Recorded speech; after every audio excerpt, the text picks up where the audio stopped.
Brexit is beginning to bite in... Yeah.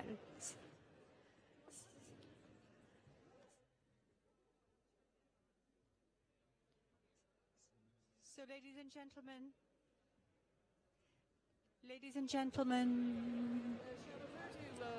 I think it's always good if you...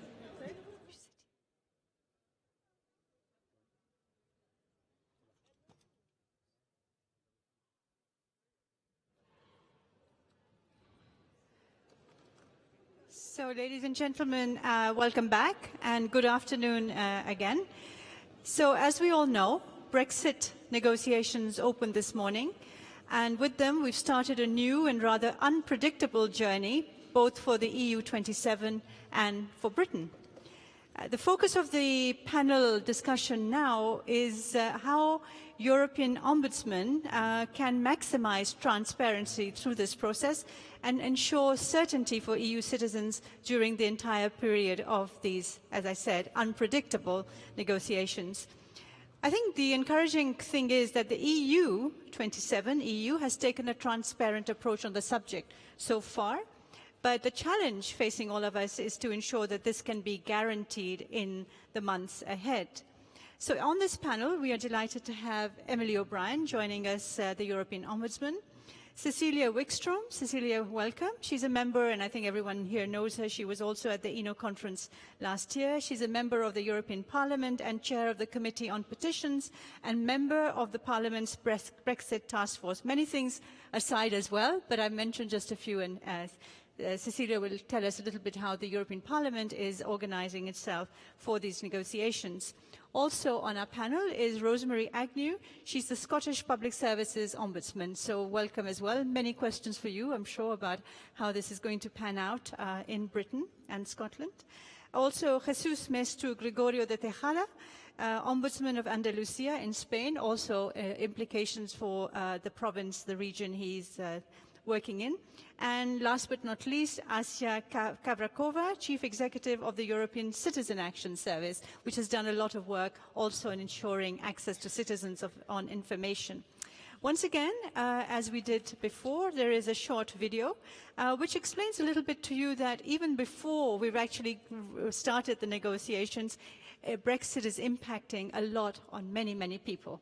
Let's go with the video. Brexit is beginning to bite in parts of Britain you would least expect. Welcome to Surrey's stockbroker belt. Aurelia Cave, originally from France, has applied for permanent residency repeatedly. Yesterday, she got her third rejection letter. I was assured that I could send a certified copy of this passport, knowing they had the original previously. So this application was rejected on the basis that they needed the original of the passport. But they had a certified copy? Indeed. Are they making life deliberately difficult for you, you think? I feel like it really, yes. I don't understand the rejection. My kids are British, my husband's British. Never ask anything from them. I just want this card for reassurance, and I felt that. Are you going to try again? Yep. Or maybe we can show this later on if we're having trouble, technical trouble. Yes? Okay, I think I'm going to kick off with the panel discussion and bring in the video clip at another moment. So I'm going to actually start with you, Emily O'Reilly.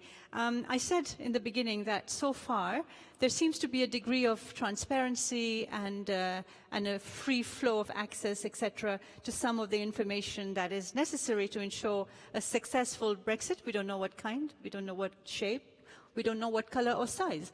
But what are your main demands and concerns, Emily, as you look at the Brexit negotiations? Okay, is this microphone okay? Yeah. Well, in the first session, there was some conversation about how political ombudsmen can be or not. As you know, Cecilia, we're not political at all, nor should we be. We deal with administration, not politics.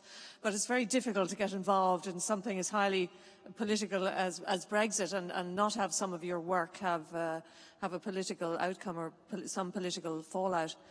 And I suppose for Ombudsman, and not just the European Ombudsman, but the Ombudsman in the UK, and also the Ombudsman in many of the member states, the two issues I suppose that we could legitimately get involved in and will get involved in, I've no doubt, are transparency and citizens' rights. But even when you look at those two issues, you see that they are part of the, if you like, the political armory of the discussions, because as many of you may know, both the European institutions have already said that they will be very open and transparent in relation to the negotiations. I started a Brexit initiative last year after the UK referendum. Over the last several months, I've been talking with the Commission and the Council in relation to their transparency policies. Both of them have been very, very open, and I think the word from the Commission when President Juncker wrote to me, he said that there will be unprecedented transparency in the negotiations, and that in itself was an unprecedented letter.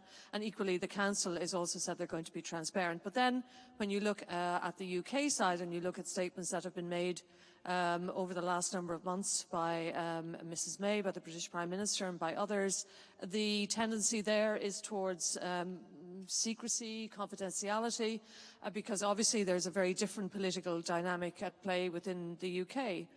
They know that any sign of weakening on a hard Brexit, or any sign of amendments being made, that they will be seized upon by people who have a particular political agenda. So transparency itself is political.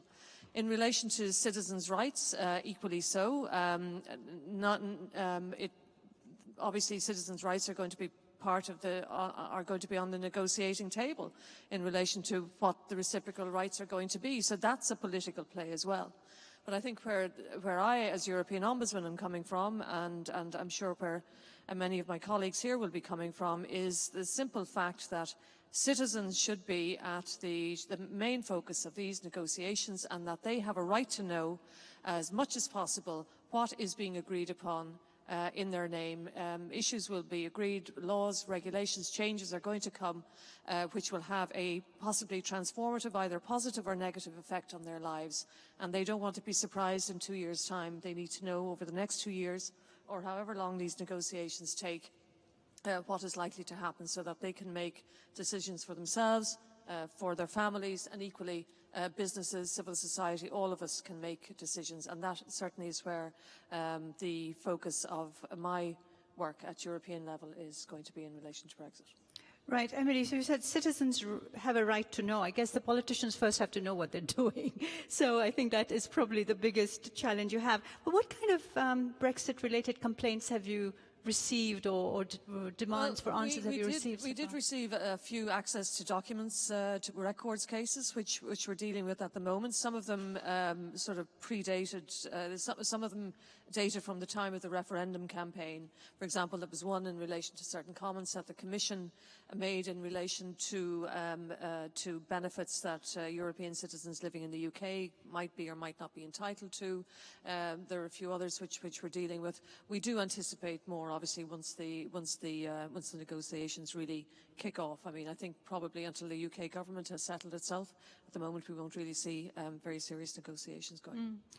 One final point, Emily O'Reilly, you've also established a do and don'ts guidelines for EU staff when they deal with lobbyists, and I think this is going to be quite important during the Brexit negotiations as well. Yeah, this was an issue that we dealt with at the seminar last year. Some of you will recall, on lobbying transparency, and as a result of the work that we did, and as a result of communications that we had with colleagues in the network, and indeed with the institutions as well, we've drawn up a list of do's and don'ts for public officials working in the EU institutions as to how they should interact with lobbyists. And those of you who are familiar with the Brussels scene will know how active lobbyists are, legitimately, because of the importance of the lawmaking role of the Parliament, the Commission and the Council. But also, I sense that has been significantly increased since Brexit, because there are huge opportunities, obviously, for all sorts of consultancies, for lawyers, and businesses themselves need to get into influence, and therefore how public servants deal legitimately with those interests is very important, because there has to be, as we say in English, a level playing field, that citizens cannot be excluded from those conversations, and at the very least public servants need to be sure that they are not giving a privileged space to lobbyists at the expense of the public interest. Very important point there, Emily, because Brexit is becoming a very big business. You're absolutely right. Cecilia Wikström, I wanted to ask you about the European Parliament. I mean, I myself have to confess, I'm not very clear at how the Parliament is organizing itself to deal with this rather complicated and complex question. Just give us an idea of how you're structuring the different committees and how you're going to deal with this issue. Well, first of all, let me express my gratitude for being invited to this seminar. This is very timely. We know that the negotiations are taking place at this very moment. And from the Parliament side, we have been very clear from the beginning that we need to ensure democratic scrutiny into the process. And therefore, we immediately, when the Commission announced that they have a negotiator, Michel Barnier, whom I know and have worked very much with before in his role as Commissioner. Michel Barnier. When he was appointed by the Commission as the negotiator, the Parliament decided to appoint also a Brexit negotiator, and it happens to be Guy Verhofstadt, familiar to most of us, I guess. He is the leader for my group, the Alliance of Liberals and Democrats for Europe, and he is now organizing the work on behalf of the European Parliament. So the first thing was to give our clear priorities for the format and the sequencing of the whole process. Then we approved by a huge majority on, I believe, 5th of May, beginning of May anyway, of April anyway, a resolution on the process. And the first item that we will address is citizens' rights. And I need to stress that the UK citizens are EU citizens until March 30th, 2019, when Brexit will be a fact. Until then, they are EU citizens, as Swedish or Spanish or Irish or whatever we are. So this has to be underlined. Parliament has then organized a hearing on Brexit, which took place a few weeks ago, extremely successful one, where we had especially invited 2 of the petitioners.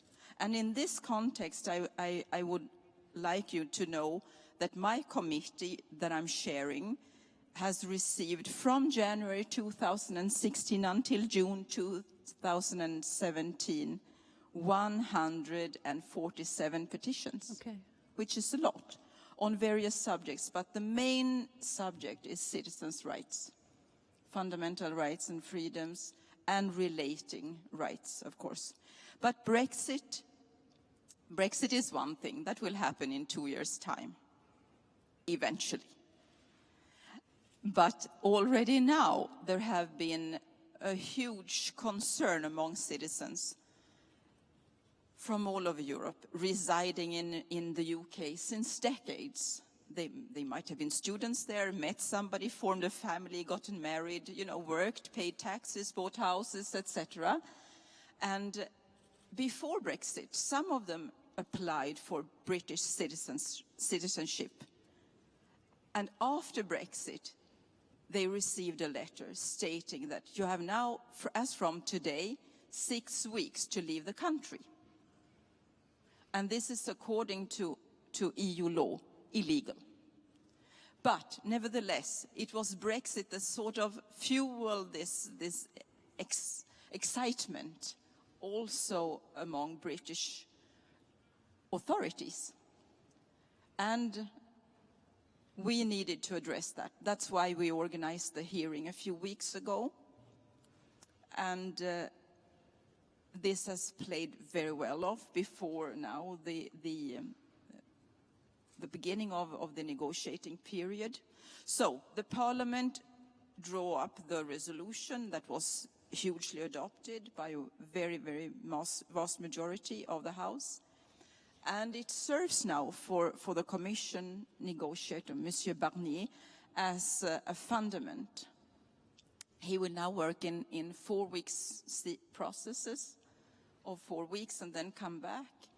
And I, in my role as chair of the Conference of Committee Chairs, I have gathered and compiled all the information from all the 23 committees of the House and given that to Verhofstadt and to Barnier. And we have all agreed that citizens come first. And after, not until that has been settled, will we go further in negotiating the financial framework, etc. But citizens of Europe need to have their rights defined and secured before anything else takes place.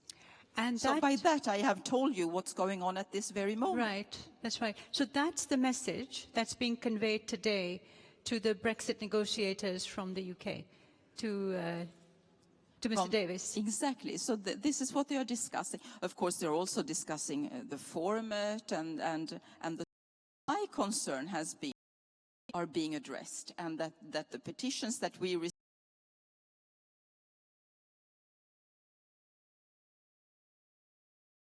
The content of those can feed into the process. This is my first priority. My second priority is to make sure that the committees of the House are involved in the process by compiling the points that each and every committee has drawn up and that has been given to Monsieur Barnier. Only 10 days ago, we had organized an away day for all the committee chairs, and we had the possibility of discussing with Monsieur Barnier in depth, about 3-4 hours. Mm-hmm. So I think I can guarantee you that the democratic scrutiny has been really, we have really made sure that this has been taken seriously, mm-hmm. and is a key message. Mm. So really hard work ahead, constant interaction with the chief negotiator, and making sure that at the end, I mean, we'll talk about this a bit later, the Parliament has the final word, I think. Well, let's not anticipate too much. What we need to do is to make sure that before anything takes place concerning the internal market, the financial framework, etc., we need to move on in sequences. Right. And from the Parliament side, we have also, there is not only the Brexit group, there is also the Brexit steering group that we have from the Parliament side, which involves a number of key players in the House. And they also have committed just a few days ago to report back to the Conference of Committee Chairs every meeting that we have, which is once a month during the Strasbourg session. So, right. That's where we are. Complex, complicated, but very, very intense and much needed. Thank you very much, Cecilia. So, Rosemary, Agnew, Cecilia Wikström has made a very strong point that let's not forget that British citizens are EU citizens till the day comes when they're not anymore. From your perspective, what are the concerns in Scotland and Britain that you upcoming divorce? Oh, I think just the phrase divorce is a difficult one. Separation? Yeah, I'd just like to say, first of all... Can you hold your mic just a Thank you very much for the invitation to speak. I feel I'm in the company of such illustrious experts. I'm not quite sure why it's me sitting here, but we'll give it a go. I think the short answer to what have we heard, or what have I heard from EU citizens, is probably going back to the point about, at the moment, we're all EU citizens, and we will all be EU citizens until the point that Britain leaves Europe, whatever leaving might look like. And I think going back to what we were asked to look at, transparency and certainty, it's probably worth thinking of a couple of parameters.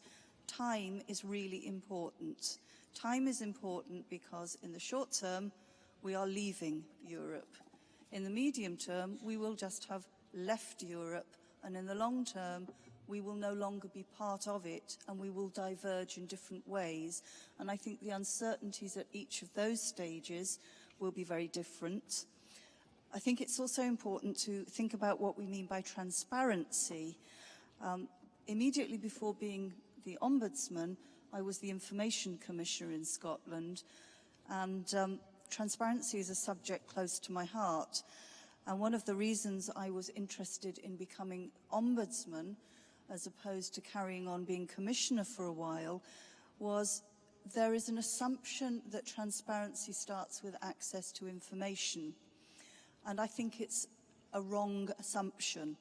I think transparency starts with participation, with rights, with access to public services, with access to other instruments of state, and that access to information in terms of rights should be at the very end point of that, not an assumption that you have good freedom of information laws, therefore you will get transparency. So I was thinking about this and how in a short space of time I couldn't cover everything that was in my head. So I'm just going to focus on a few things related to that and bring in some of my observations about what's happening differently across border, even in the UK itself.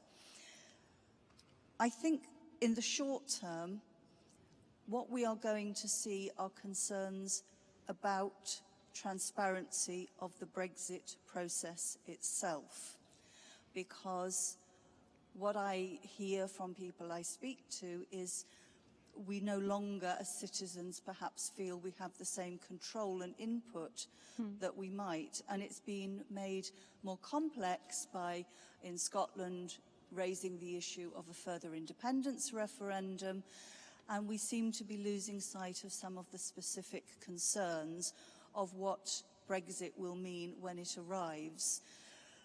The uncertainty of will it be hard Brexit, soft Brexit, and all of that sort of stuff, I think will, over time, and this is during the process, become more certain because of the results of the general election. I think that of itself, the fact we didn't have a clear majority, is probably the citizens saying, well, we're not quite sure that we trust any of you. So how do we have a better voice in this? But I can see that in terms of transparency over time, there will be specific issues where there are concerns within nation states of the UK itself. Probably Northern Ireland is the most graphic example, because it will have the only land border with the EU. And what this tells me is that we need governments, assemblies, parliaments who are open at the outset about what all of this means and what the issues are. I can give you a specific example of where I think Scotland has done something different, and that was the politicians in the Scottish government who are leading on Brexit invited all of the leaders of Scottish public bodies twice, not just once to tell us as much as they knew, and the second was to say, tell us what the issues are. How do you think it will impact your service at a local level? And increasingly, I have a concern, and I think it's reflected, that there is becoming a disconnect between politicians and what we deliver in terms of services at a local level. And the more disenfranchised people feel about that, the less engaged they're going to be. And I think that is a tragedy. And it's why groups like the Open Government Partnership are going to be so important in the future, because they should transcend party politics and start looking at society trying to be more open. Now, specifically, I think that in the UK, the rights of citizens who are EU citizens already living there and UK citizens will diverge, not in a big way immediately, but over time, as UK law develops and diverges from some of the safeguards that EU law has built in some areas. So a good example of that is in relation to environmental information. Environmental information laws in Scotland and the rest of the UK, they derive from EU law. Ultimately, they derive from the Aarhus Convention. But what the EU law brings is what's been described in Scotland as a sharp edge of enforceability. What they bring is the ability to access justice in relation to environmental issues, and they bring in more in terms of standards and definitions. And as time goes by, there are a whole raft of laws in the UK that are likely to develop without having to have the same consideration of EU law. And what I think we're likely to see is inconsistency. Now, we started seeing a video about one family who are divided by a border. And I think at that point, what we're likely to see, and where the fears lie, is that nobody really knows. Nobody is giving any commitment about the relationship between rights and transparency and how you access rights. Ombudsman schemes are great. We look at complaints about services, but if you don't fundamentally have the right to access those services, then you are not, by definition, going to be able to participate and achieve transparency in that way. So we have this idea of, is there going to be a divergence in transparency rights of individuals and as society, because we are seeing a change in how you have the right to access services in the first place. So what are you doing about it, Rosemary? Because this is a very fundamental divergence that's going to be taking place. I mean, are you sort of preempting certain things already at your level? I don't know is the short answer, because until we know what we're preempting, it's very difficult to say we're doing this. And the view I've taken as an ombudsman is I will keep doing what I am put in my post to do. I will keep looking at complaints about maladministration. I will keep looking at whether there are systemic problems in the way services are run. Ultimately, I can give a point of view, but I think it really is for citizens and state to have that conversation. And what I want to make sure is that through my complaints work, I can identify if it's stifled in any way. And this made me think about Ombudsman generally, actually. And what we can do that I think is important is we can continue to do what we do. We are the bridge, very often, that joins what is served by political aims, what is put in place, and the service that people receive day to day. And we have to keep doing that irrespective of what the shape of that state is. And what we have to ensure is that we are continuing to be impartial and fair and open-minded, but most of all, not get sucked into the political debates in doing our everyday work. Right. And ultimately, we have something that the rest of the UK is going to lose, and that is, look at us all in this room together.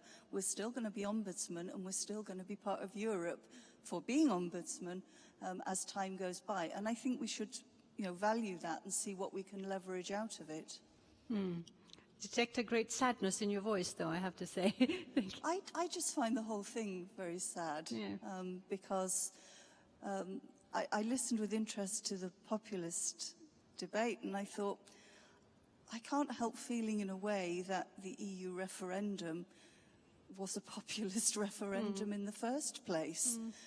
Let's just have a referendum because everybody seems to be saying they don't like Europe, as opposed to listening to what people really thought about Europe, then deciding if a referendum was necessary. Yes, I think many people share that view indeed, Rosemary. Thank you very much indeed. So, Jesús Tejada, if I could ask you. So you are from Andalucia, and Andalucia, of course, is home to many British citizens as well. So there's obviously the question of what you do there in terms of ensuring their rights.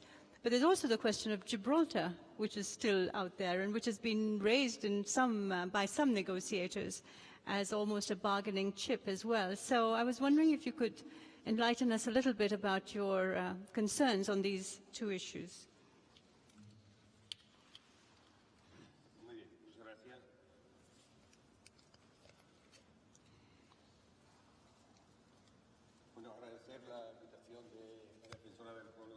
You need a microphone, sir. You need a microphone? Sí, ¿se oye? Sí. La invitación. And you need to hold it, sorry to be so instructive, yeah. Y de estar con los compañeros de mesa para poder analizar una situación yo creo que única, ¿no?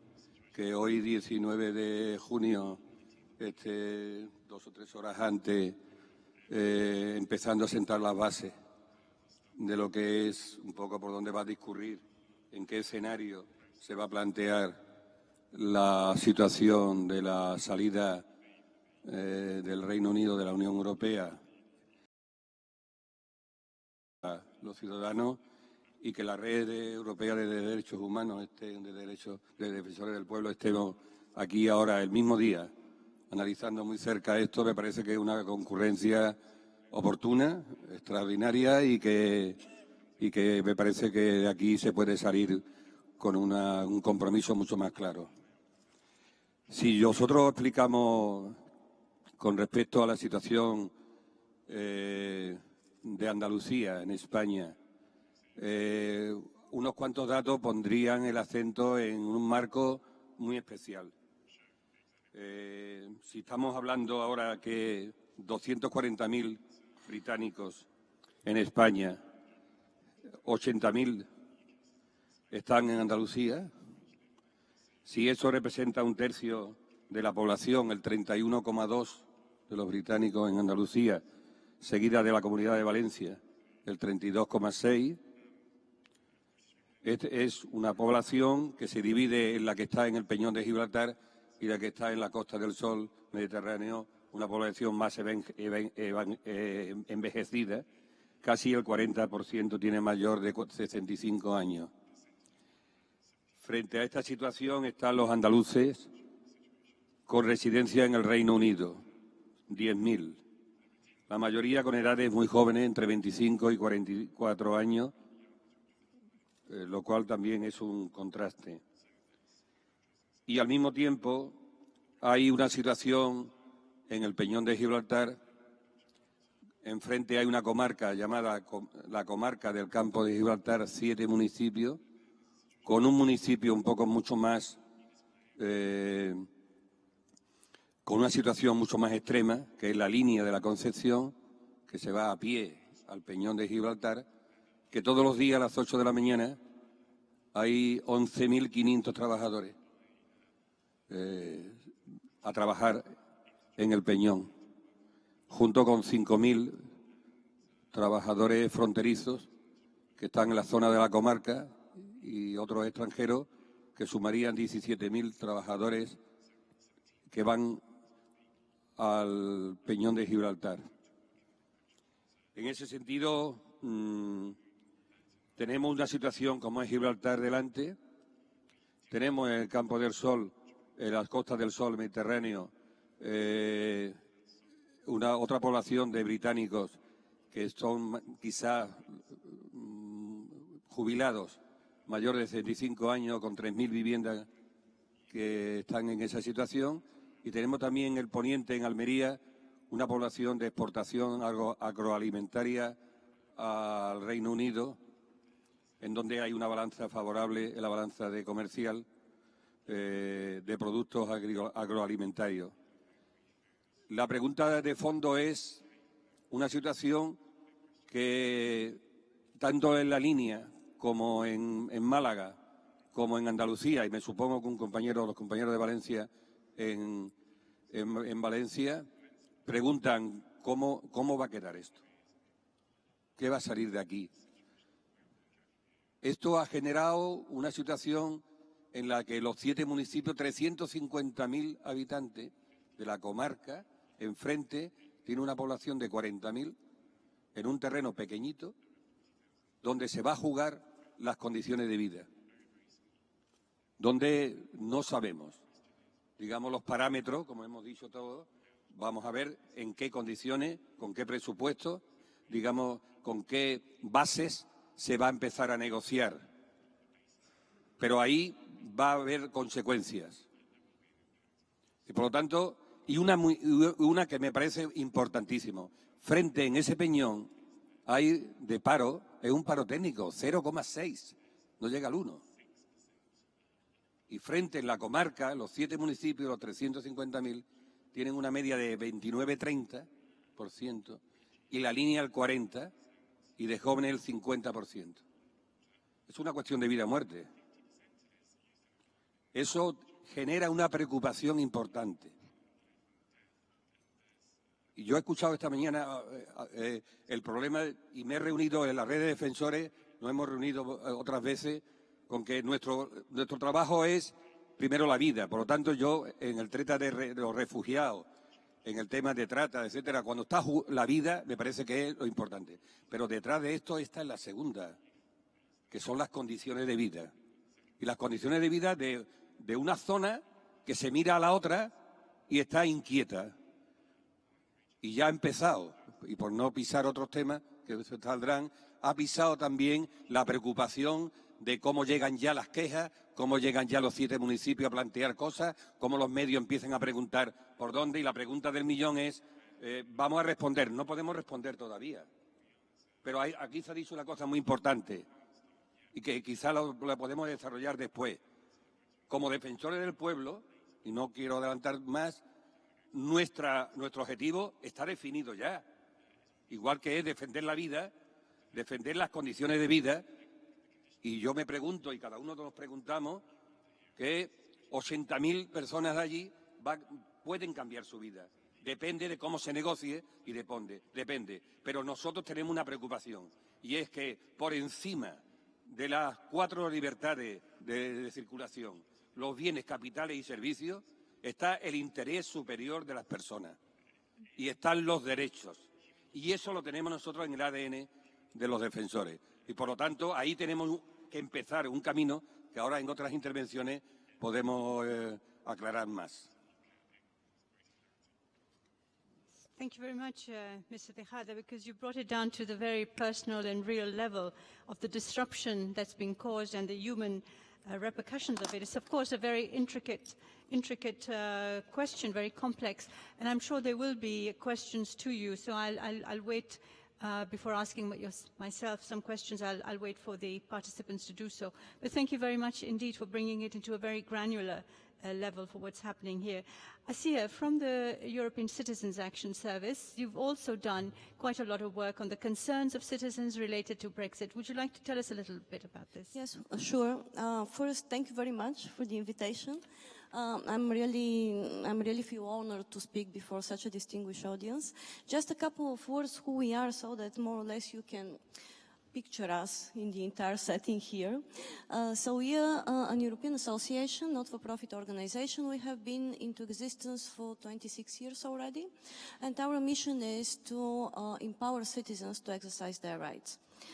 We do that through different means, but for example, one of the services that we provide to citizens directly, we do on the basis of a contract with the European Commission. It's called Europe Advice, and we have a network of 60 legal experts in each and every member state, and they provide legal advice to European citizens that exercise their right to free movement and encounter whatever difficulties in the host country. So under this service, we manage more than 21,000 inquiries annually, and this of course equips us with quite a lot of knowledge of what works and mainly what doesn't work with regard to free movement in Europe. Because this is a service which also plays the role of a litmus of what's happening on the ground.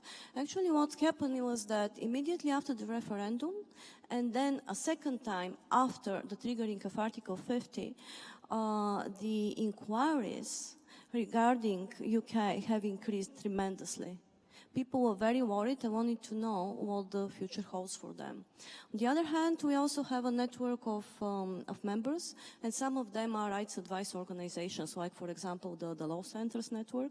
So they also came to us and said, you know, I mean, there is like total lack of clarity. People are very worried. Can we do something about them?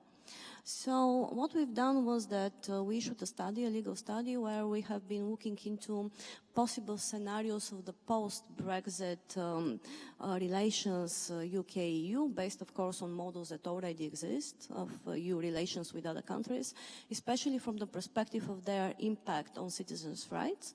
We had a couple of also discussions and conferences here and there, including in Gibraltar. So I'm also very aware of the concerns of Gibraltarians themselves, for example, about this cross-border situation, because it's a very, very particular case.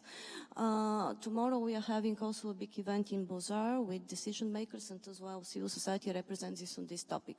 But to cut the long story short, in addition, of course, to the legalistic study, we've decided actually to ask citizens themselves about what their concerns are and whether they feel personally concerned about Brexit. If yes, what exactly does that mean for them?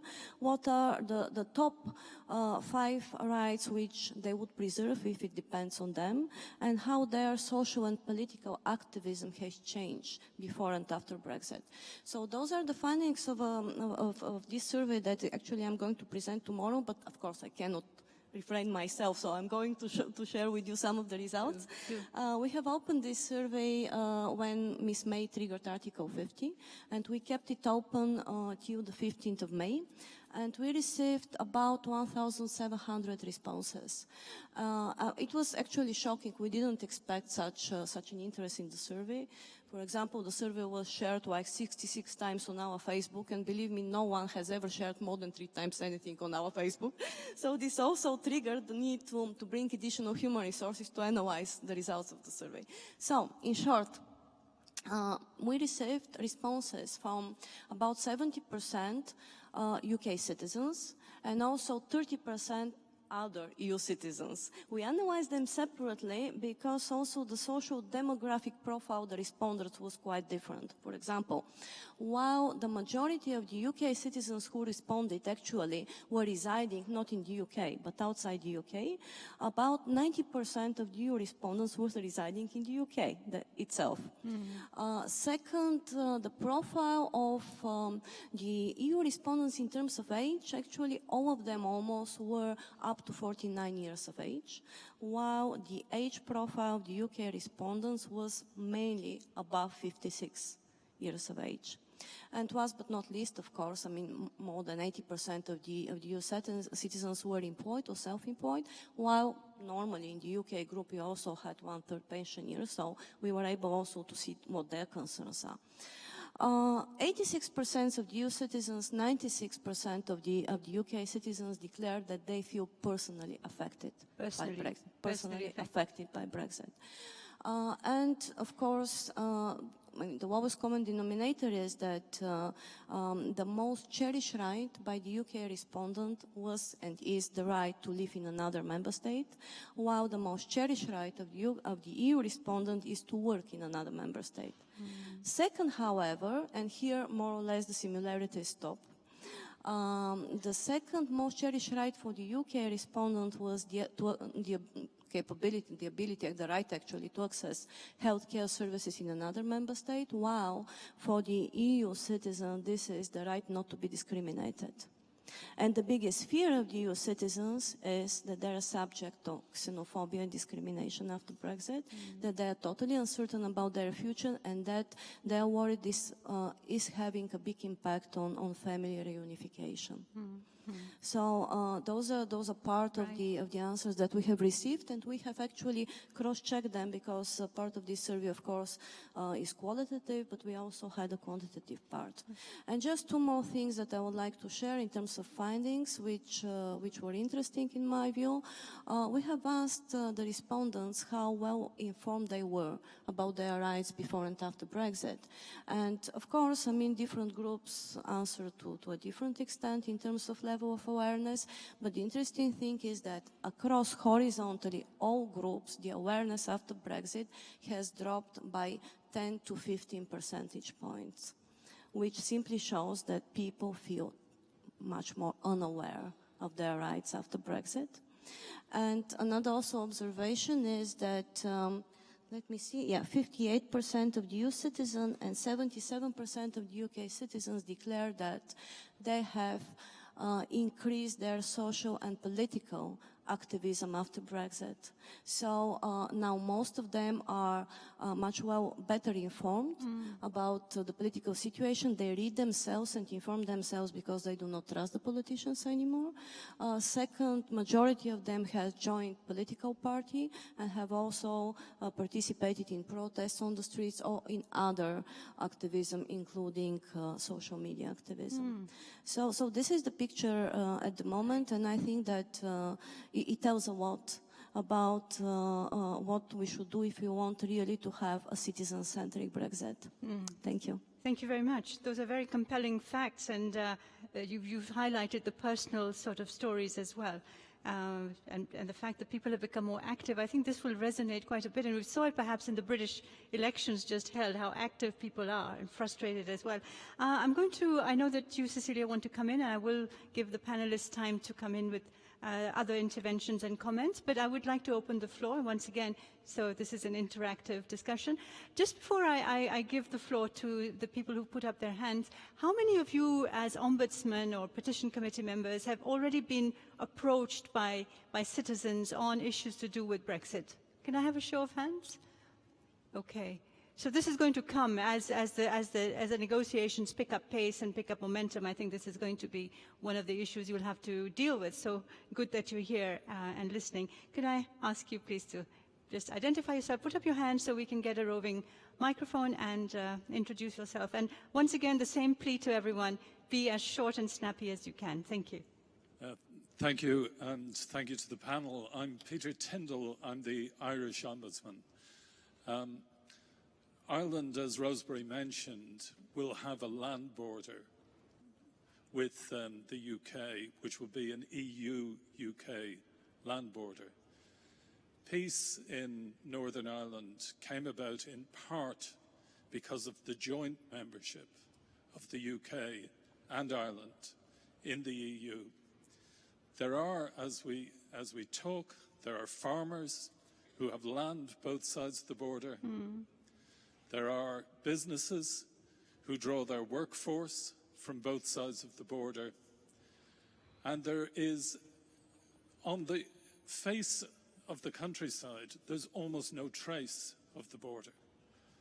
The only thing you notice is a switch from kilometers an hour to miles an hour as you drive north.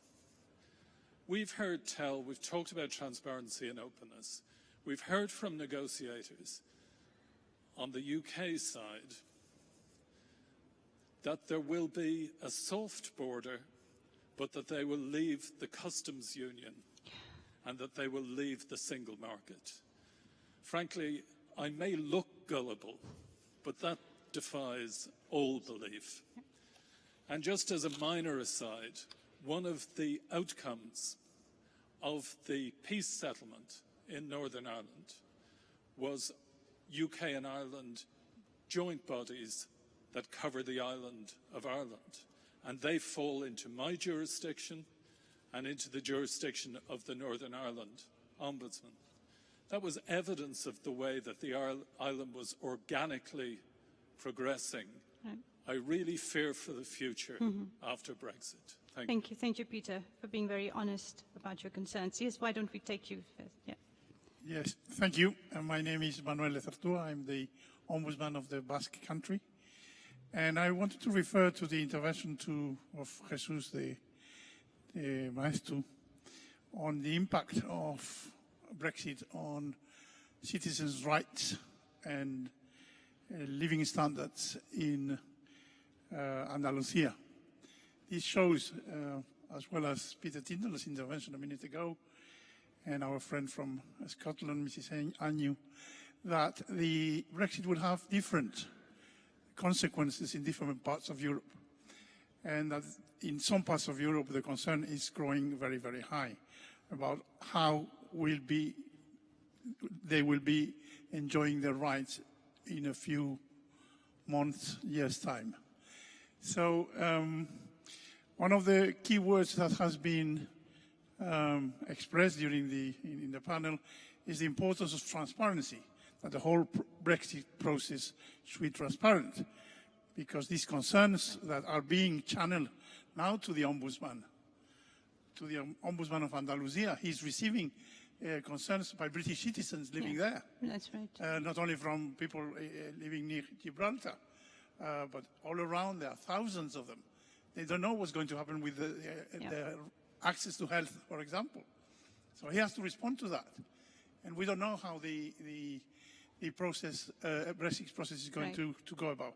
So I've been told that there is a working group being formed, or has been formed, around the main negotiator in Monsieur Barnier, and that I wonder whether the European Ombudsman is going to be involved in that, and whether she could or should organize some form of channeling information and exchanging information in both directions with the Ombudsman of Europe, who will be receiving different sorts of complaints in relation to this process, so that she can get some information about these concerns and what is going on, and what we can say to our citizens. Thank you. Thank you very much for that question. I saw a hand go up there. Yes, please. Keep your hand up. Yeah. Yes, the gentleman here.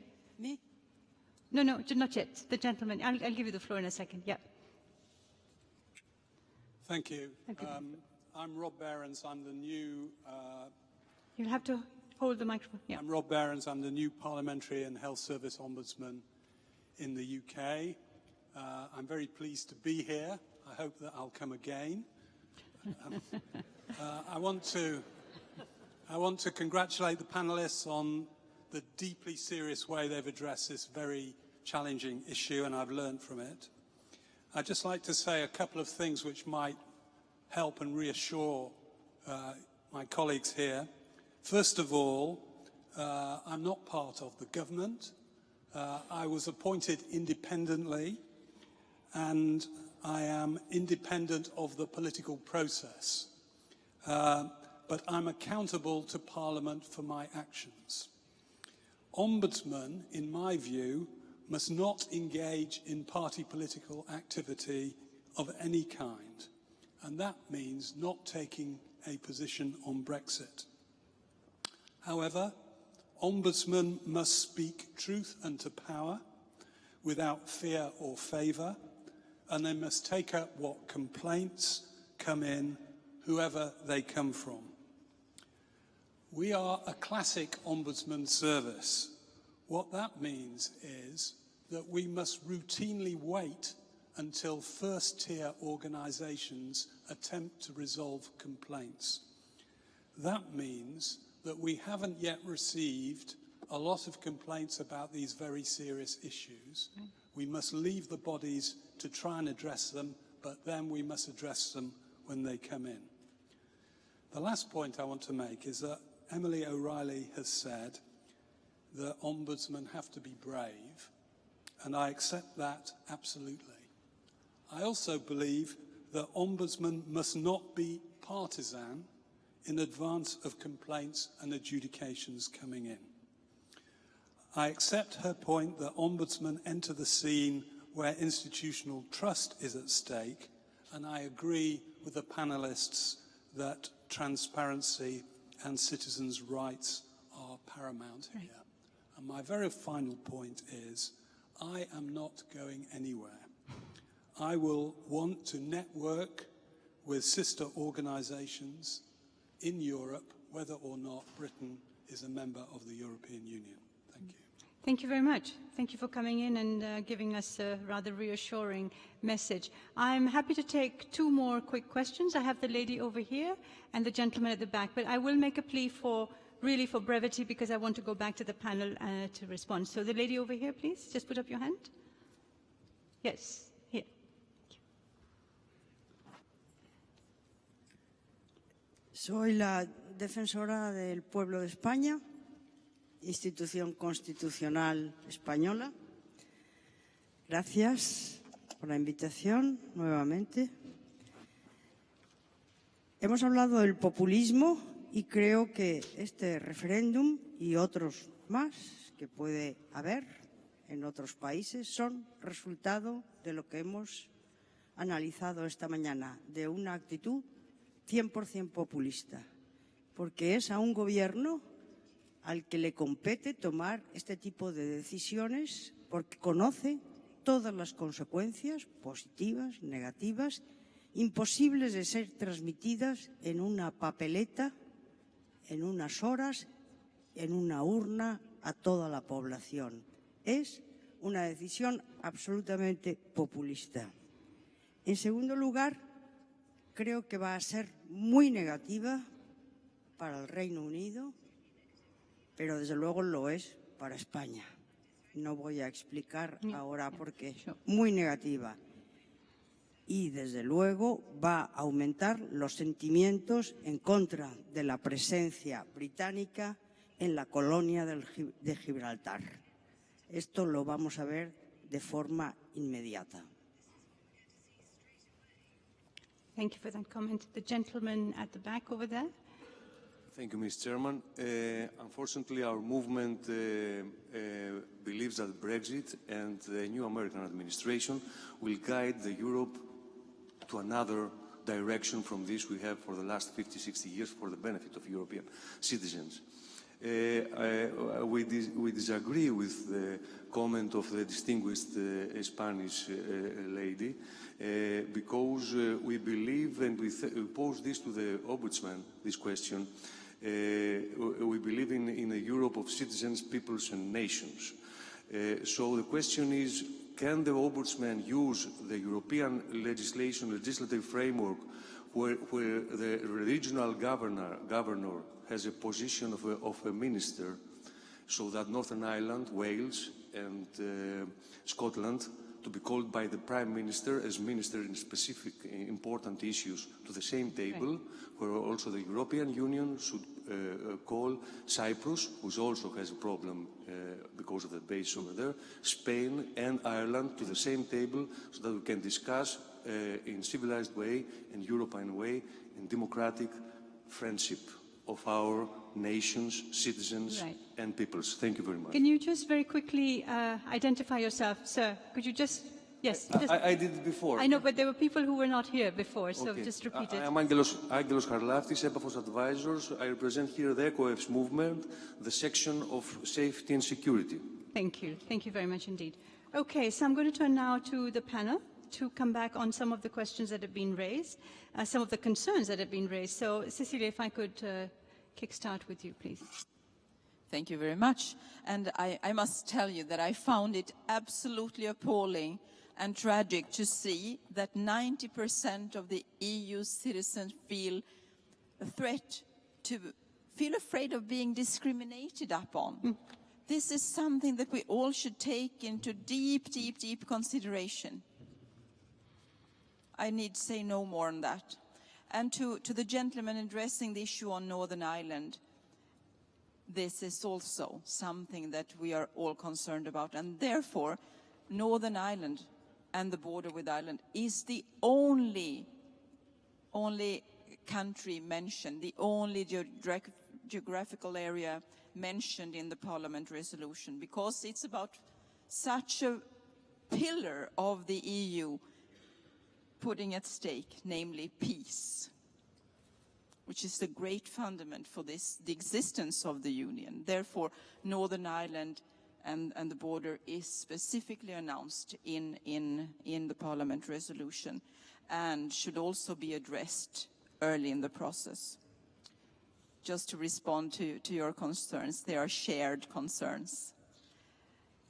I think I'll leave it there for the time being, unless there is something specific you would like me to elaborate Cecilia, on. I do actually, because everyone's talked about how we're going into the unknown, the lack of clarity, no real knowledge of what's going to happen. I was wondering, as a politician, And a lot of questions about politicians as well, and, you know, parliament elections coming up and all the rest of it. I mean, how can the political people, the politicians, reassure our very, very concerned and worried citizens about that you will be in charge and will make sure that all the things you've promised will actually come to pass, that there will not be discrimination?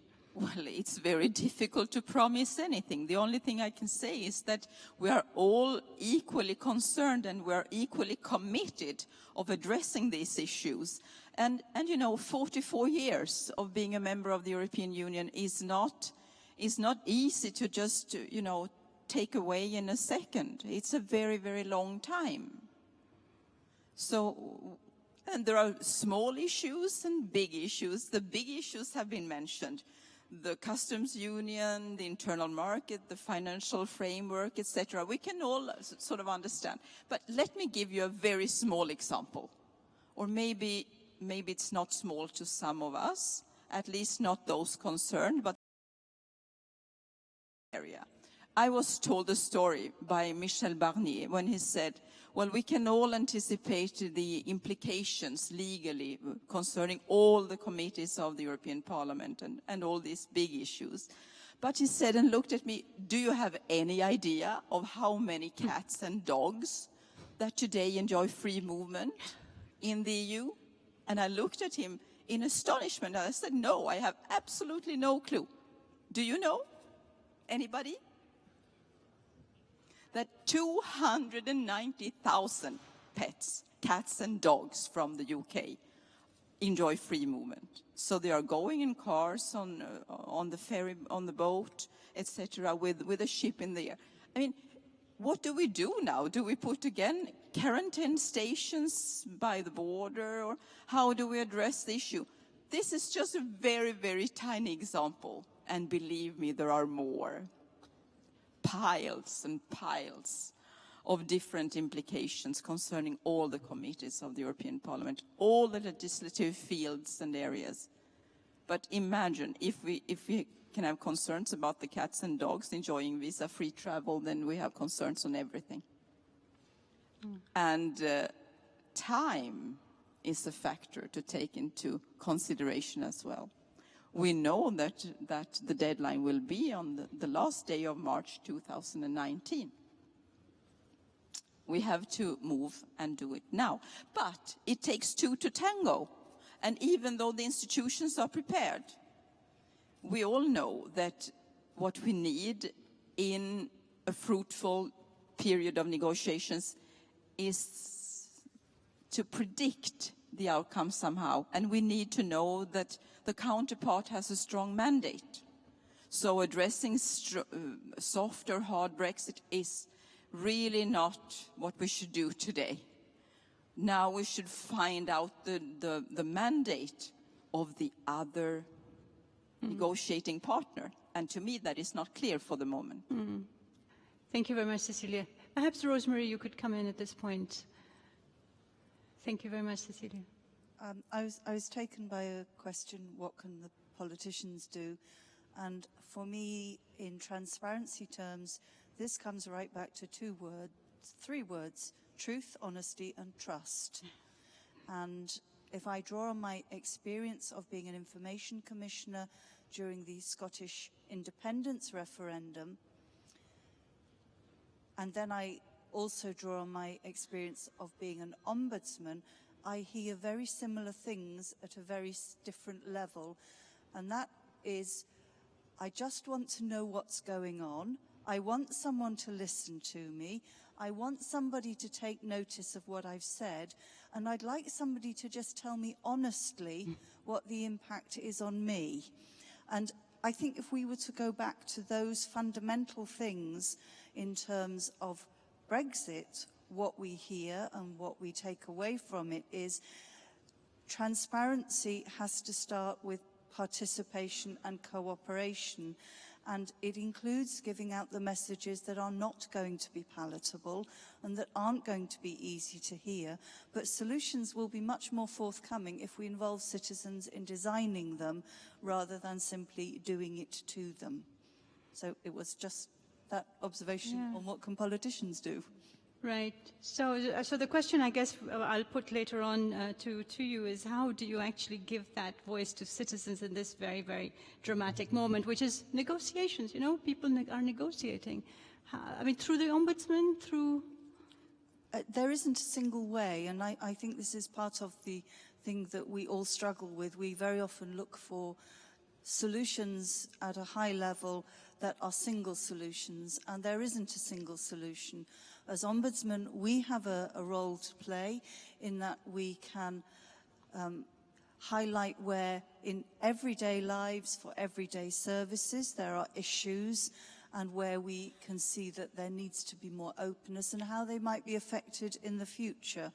So, for example, I look at a lot of complaints about health services in Scotland, and it's clear that part of the issue is resources and skilled resources, and a significant number of EU citizens work in health services in Scotland. Sure. So these are some of the issues that we feed back. Right. There is a resource issue, and Brexit is going to make that more uncertain. But I also think that we should look beyond Brexit and beyond politics into things like the Open Government Partnership, because that is really fundamentally looking at how citizens are part of the design of society, not just recipients of what governments want to tell us once all the decisions are made. Yeah. So for me, I think it's as much about the bigger things like open government and improving the citizen-state relationship, irrespective of Brexit. Right. No, thank you very much indeed. Mr. Tejada, por favor. Sí.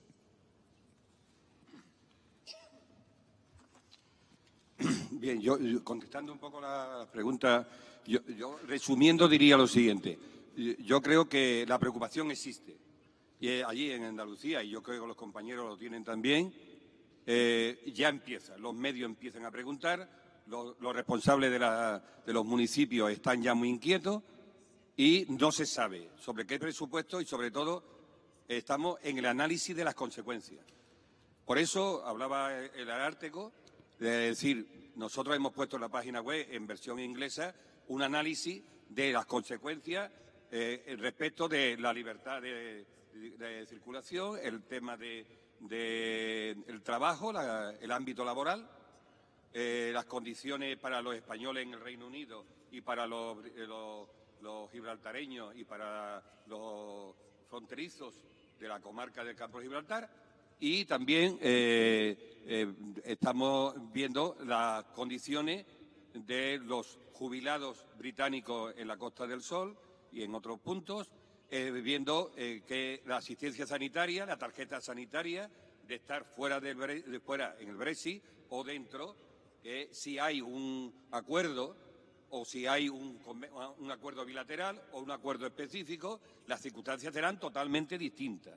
Eso lo hemos analizado y estamos aportando. Y yo creo, no sé si a Emily le vamos a poner otra condición, que me parece que la defensora europea tiene estratégica y territorialmente quizá una posibilidad de articular y de coordinar un poco aquellos informes, las guías de derecho que hagamos, de los análisis que hagamos para difundirlo y de alguna manera, y con esto paso rápidamente a la otra pregunta que se ha hecho aquí, que es, a mí me parece que es una obligación de los defensores. Yo no hago valoraciones políticas, yo no digo quiénes son los negociadores, yo no he preguntado nada de eso, ni he prejuzgado qué va a pasar, pero sí tengo la obligación de poner la voz y de denunciar las consecuencias de una salida en unas condiciones o en otras. Y eso atañe a los defensores. Mejoramos las leyes, en los parlamentos aportamos nuestros criterios, y me parece que eso, yo no tengo conciencia, para mí me parece que la situación de los españoles en el Reino Unido y los flujos migratorios y el control sería catastrófico. Los 7.500 de por la mañana de la línea con el 40%, como decía la defensora de España, ahí se va a crear una situación y hay una verja, y no queríamos que otra vez salga la verja. Y esa situación, los defensores, yo no hago política, además yo lo hago política en los sentidos más nobles de la política, que es, digamos, cambiar las condiciones y la garantía de los derechos. yo resumiendo en ese sentido, creo que me presto un poco a que hagamos un análisis, una información, un flujo de consecuencias, diciendo, en este sentido yo he analizado las consecuencias de la tarjeta sanitaria de materia y hay soluciones extraordinarias. Y resumiendo, para no tal, yo diría, y por eso quizá lo leo un poco así, porque me parece que hacía ahorro tiempo, que para España la mejor solución sería mantenerse lo más cercano a la letra y al espíritu de la actual legislación y seguir gozando de los derechos de residencia y trabajo de los ciudadanos españoles en el Reino Unido. Y es deseable un acuerdo, y si no un convenio bilateral o específico con Gibraltar, en ausencia de uno de mantenimiento del statu quo actual, en el sentido del disfrute de los derechos que se vive en la situación actual.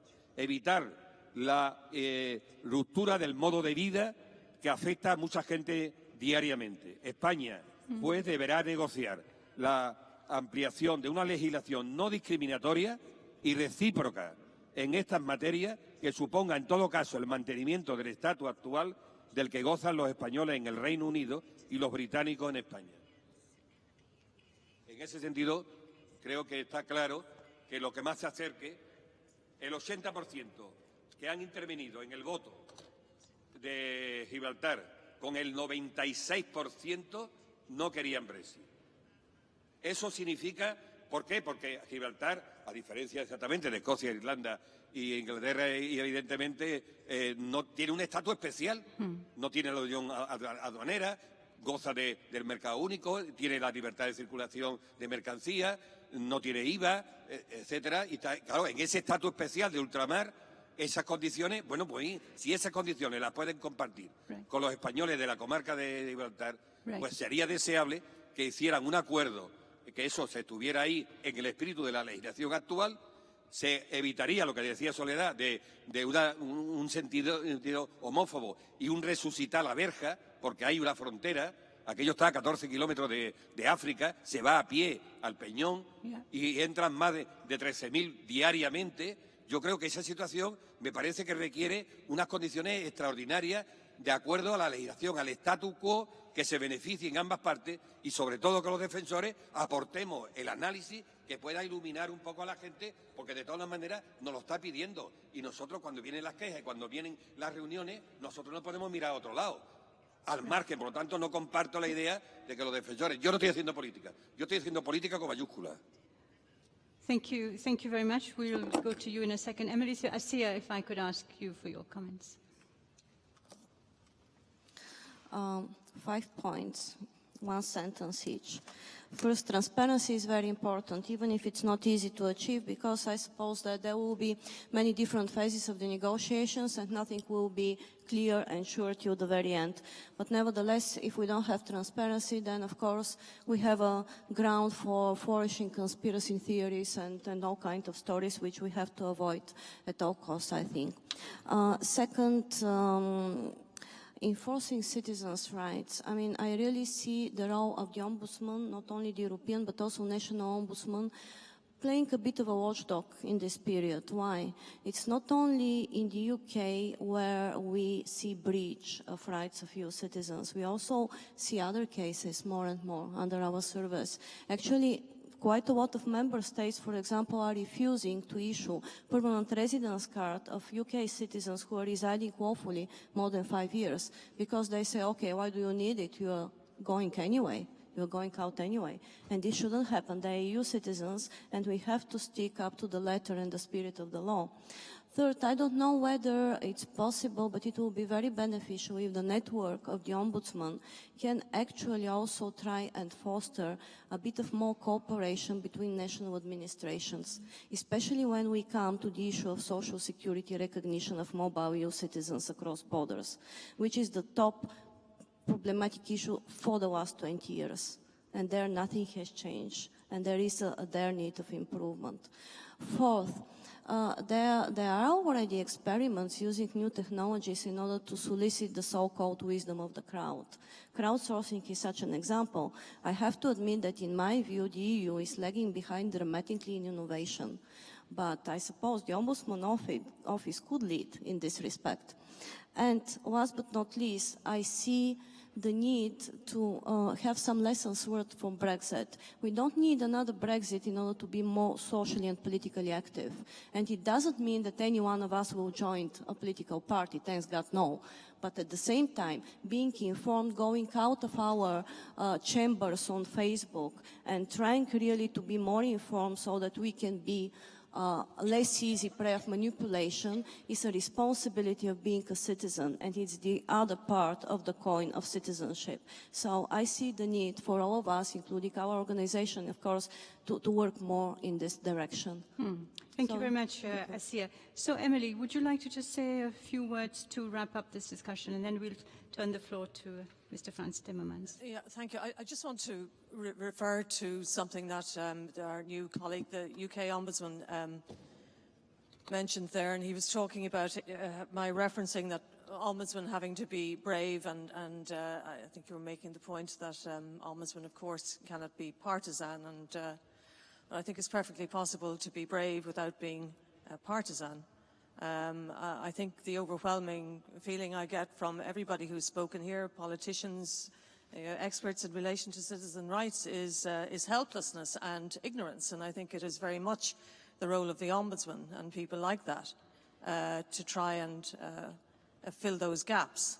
And I think it is perfectly possible also to make choices as Ombudsman as to whether you're going to be brave or not, while still working very much within the parameters of your mandate. All Ombudsmen make choices, sometimes in relation to the complaints that we choose to investigate, how we mediate, how we amplify, whether we decide to do own initiative investigations and what issues we might do on that. I mean, I think within the UK there are huge possibilities for all of the Ombudsmen and the Information Commissioners to fill in those gaps. And you will be working perfectly within your mandates, as I understand them, while you're doing that. But you may be seen as being partisan by your administrations, because by opening up and by making these things more transparent, and by being, in a sense, I've used this expression before, the canary in the mine, to opening up political realities that perhaps your administrations do not want the citizens to see. And that is where the bravery comes in. But that is also completely within our respective mandates. And the questions in relation to whether, as European Ombudsman, I could help to channel some of these issues through the network and amplify them, as you said, I would be delighted to. And I think that was part of the reason why we chose this issue, because it is, and I'm now even more sure of that, such a profoundly serious issue for so many of the people that we in our roles are here to serve, whether as Ombudsman, as politicians, members of civil society or whatever. And I also just, finally, the Open Government Partnership, I can really see a role there, and also for civil society activism, because at the moment the negotiations, they've only been going on for a few hours, very formal, but as we noticed with TTIP, with the negotiations on the EU-US trade agreement, very, very shortly after they started, civil society came in very, very strongly. And I'm not sure whether the negotiators on either side have reckoned, when the people know what's going on and when their voice is going to be heard and when they also are going to demand a place at the table. Thank you. Thank you very much indeed, Emily. So we've come to the end of this discussion, so I'd like to really thank the panelists and yourselves for bringing up some very, very salient points about where we're headed. We know it's the known unknown, or the unknown unknown, and I think all of us will really have to be very vigilant, stay on our toes, keep on our toes to see what's happening, and do our best to make sure there is, what all of us have talked about, the rights of citizens are preserved, and the question of discrimination, I think, should be highest, topmost in our mind. So please join me in thanking these panelists, and I'd like to say thank you, my part as well.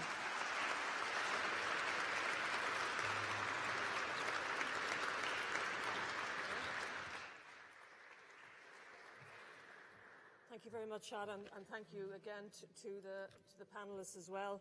It is now my great pleasure to introduce Mr. Frans Timmermans, first Vice President of the European Commission, charged with better regulation, interinstitutional relations, the rule of law, and the Charter of Fundamental Rights. The Vice President probably attracted global attention, firstly, notably in 2014 in the wake of the Malaysia Airlines disaster in Ukrainian airspace, when, as the then Dutch Foreign Minister, he expressed in a very authentic way the pain and the anger of so many people at the unconscionable loss of life and its aftermath. In his Commission role, Frans Timmermans now has the task of merging passionate rhetoric with the demands of the multiple challenges that land on his desk, and particularly in the area of the rule of law. All of you will be aware of his ongoing dialogue with the Polish government in relation to changes in the Constitutional Court and other matters. His rule of law and fundamental rights role means he has a central role in assessing populist, anti-democratic constitutional changes, not only in Poland, but also in states such as Hungary. Mr. Timmermans frequently challenges the Eurosceptics and the Europhobes, and his own background provides a foundation stone for his belief in the need for the Union to speak to the genuine needs of the citizen at a time of tumultuous political and technological change, where people increasingly feel a lack of control over their lives. He has argued for the need to address some of the root causes of populism, including economic exclusion, using EU funds for investment. He's an outspoken critic of populism and nationalism. He has said, "A nationalist is not a patriot, and a true patriot is also a European." And in one recent address, which resonated a lot with me, particularly given the issues that we have been talking about this afternoon, the people feeling powerless, not in control of their lives. And ironically, I think you were talking to a conference of bankers at the time, and you said, "Both my grandfathers were coal miners, which is a very tough life. They weren't rich, but everything was taken care of. They were picked up from their houses every morning, delivered at night. They had coupons they could take with them to the shops where they could get what they needed. They had insurance, they had the church taking care of them, they had a football club, and they knew that they had a job for life. That is a form of security that to most of you would seem like a prison today. I certainly don't want to go back there, but it gave them also a level of security that today's society is often not able to give to people. I truly believe that in societies like ours, with our complexity, the social contract is different than in the past, and we need to reinvent our social contract. That social contract should be based on solidarity." Mr. Timmermans, the floor is yours.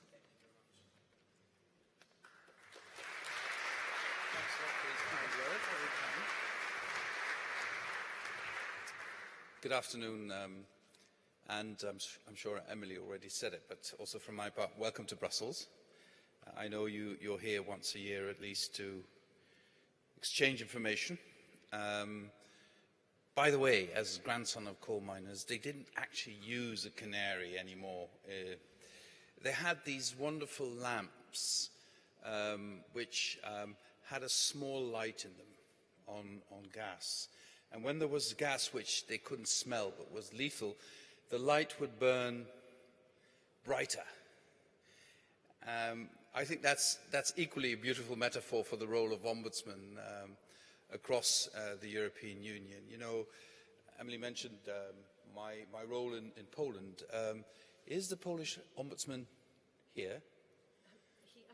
He's not. No, Frans, he tried to get on the plane and it was overbooked and he couldn't make it. All right.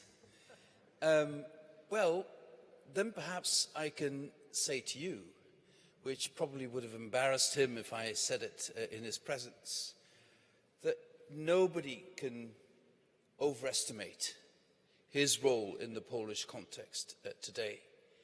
He's shown courage, determination, and strong attachment to the rule of law and to the Polish constitution, against sometimes even incredible attacks on him as a person and on his role in society. And that, I think, is true civic courage. And I would urge all of you, whenever you can, to show solidarity with him and his office, because that is certainly what he needs today. We live in a different era. We live in an era where there's no longer politics based on what we used to call trust me society, where politicians would say, hey, trust me, give me your vote and I'll take care of things. Give me a vote because I'm from your group, I'm have the same religion, same socioeconomic background, same ethnic background, so I deserve your vote. Trust me with that vote. Society no longer works like that. We're in a show-me society. We as politicians and public officials need to prove on a day-to-day basis that we actually perform, that we actually deliver. And because we are not used to that, and this is something quite new, we have a tendency to overpromise and then underdeliver. And then once we get found out that we've underdelivered, we compensate by promising even more, which I think is one of the driving forces behind the rise of populism in the European Union, many of our member states. Another element in this show-me society is it's not just about showing, it's also about, if possible, inspiring or enchanting even. And it's something that has really struck me, that most inspiration comes from politicians now who have a rhetoric and sometimes even a program that is at odds with sometimes the most fundamental values I believe our society stands for. But they do inspire people, because people are afraid. So many securities are no longer there. So much insecurity is thrown upon us because of globalization, because of the fact that for the first time since the Second World War, we now have a generation of people who look at their kids and grandchildren and wonder whether these children and grandchildren will be in the same position as they are, and assume that probably they will be worse off. So the fear of decline is strong, and much stronger than it needs be, but it's there. And then fear becomes a political driving force, and fear is an odd thing. Fear needs to be fed all the time. But once that it's well fed and it functions well in society, fear will look only for the confirmation of its justification. So people who are afraid, it's a biological thing, it's not a social thing. People who are afraid will see confirmation of their fear everywhere and will not be open to proof that their fear is not justified, or it will take a long time before they accept that proof. That is the society we live in, and too many politicians, frankly, prey on that. So what do we do about this? I believe I was more pessimistic a year ago, 2 years ago than I am today. I'm actually more optimistic. I believe we have a number of things going for us. First of all, if I look back at the recent elections in the United Kingdom, and to some extent the French election, the presidential election, I see an awakening of a new generation in politics. We knew very well after the Brexit vote that so many young people, they also came up to me and they said, "Oh, my parents have done a terrible thing, I don't want this." And then I would ask regularly, "But did you vote?" And then the answer would be, no, I didn't. So well, then you don't really have the right to complain, do you, if you didn't even vote? And I think this time round, many young people said to themselves, hang on, we didn't vote last time, not in the general election, not in the Brexit vote. This is not going the way we would like to go, so perhaps we should use our vote this time. And I'm not sure it sticks, but it worked this time. And who knows what the effect of that might be on a generation, if it actually is a political awakening. How do I see this generation? And I'm also talking about my own kids, frankly, two oldest ones. I see idealists. There's an incredible level of idealism in this generation. It's inspiring, but it's not ideological. This is also something I need to get used to, that you can have an idealism that is eclectic, that does not need an ideological home to be developed. Fascinating. So people can engage for social justice, for climate change, against climate change, for international peace and security, but they don't need to be part of a political movement based on ideology to do that. And they will find other people who feel passionate about this, who might have another political background, but still they come together on an issue. And I think this is one lesson for us in the institutions. think about these issues and expand from these issues, I believe the European Commission should lead on climate change. I think there's an opportunity because there's someone in Washington who, in my view, reads the signs of the times in a very peculiar way and draws the wrong conclusions. But this means that we will have to take our responsibility more than before as Europeans. And I think there is a huge constituency out there who would support us on this. And not just in the European Union, but also in the wider world. So I believe we should concentrate on certain issues where people feel passionate about. But the main issue is this, and I also say this after reflecting about the French election. As I said before, I don't know how you want to call them, populists, extreme nationalists, I don't know what, nativists, any term. I still haven't found the catch-all phrase for this political phenomenon. But what they do is two things. They attack the values many of us believe in, and they attack the establishment, which frankly deserves an attack. When many of us in what is then called the established political movements or the institutions then start defending the values, in public perception, it is not the values we're defending, but the establishment.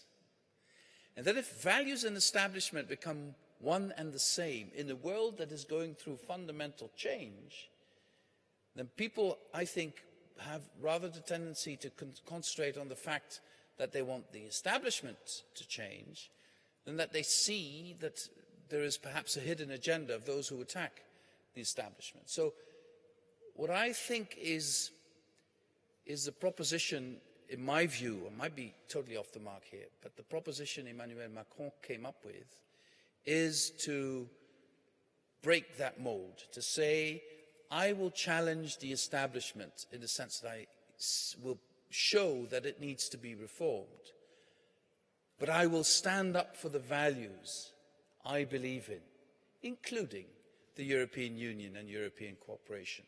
So I think this is the second interesting development I see. It's early days, it might not stick, but two interesting developments that inspire me today. First of all, the awakening of a new political generation, potentially, idealists, not ideologues, in what one could call a post-paternalistic society. So they don't want us to prescribe, they want to engage.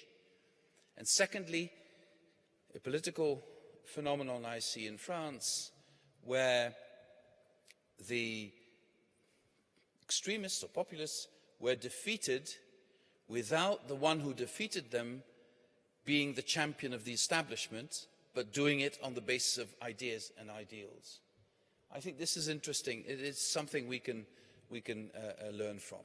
Now, going back to our day-to-day business, if you accept my premise that we are now in a show-me society and no longer a trust-me society, transparency becomes ever more important.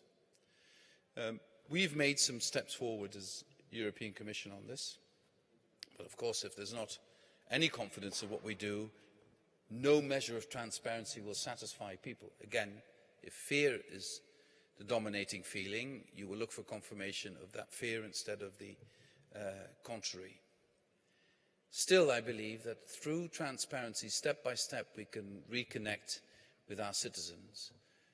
Just we need the courage to be completely open about what we do and how we do it, and also to be fully accountable on what we do and how we do it.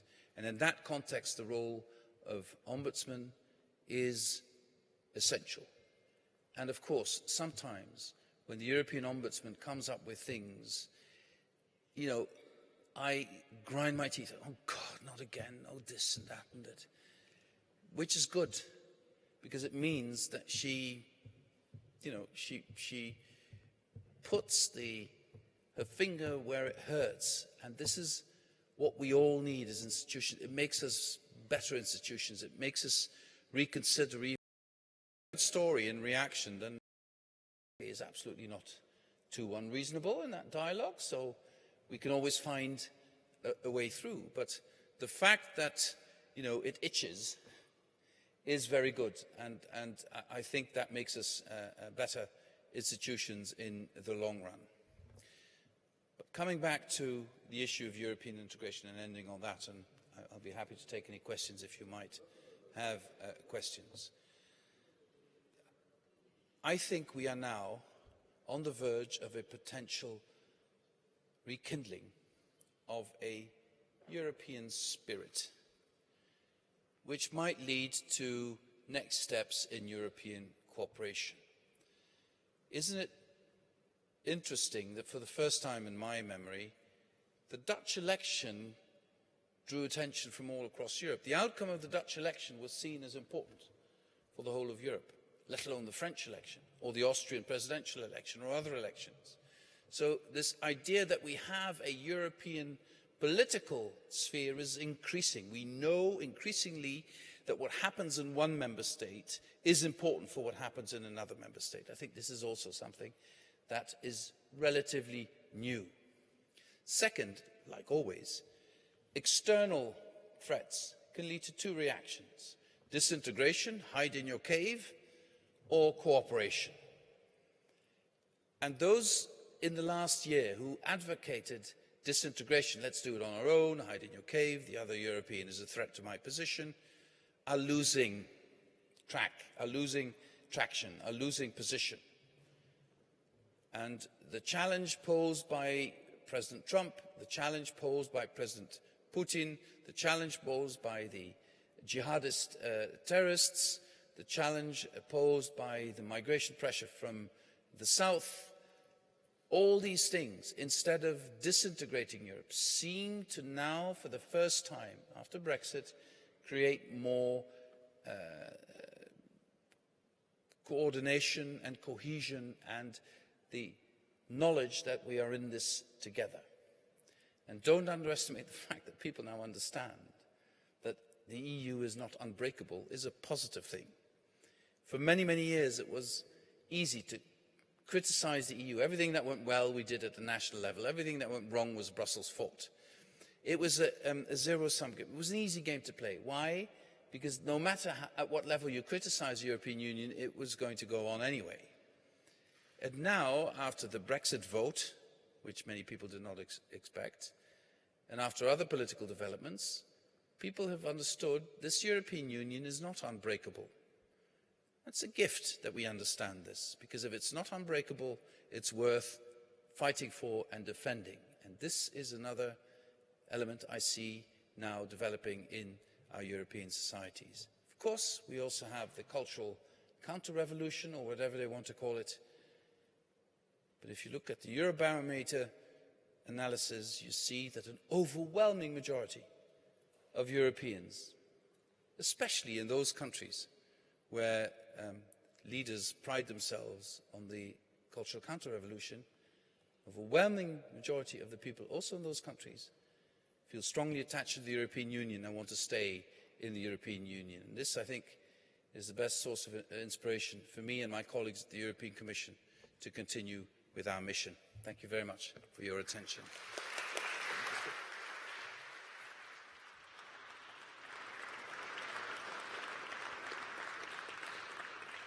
Mr. Timmermans, thank you very much indeed, and many takeaways from your inspirational speech.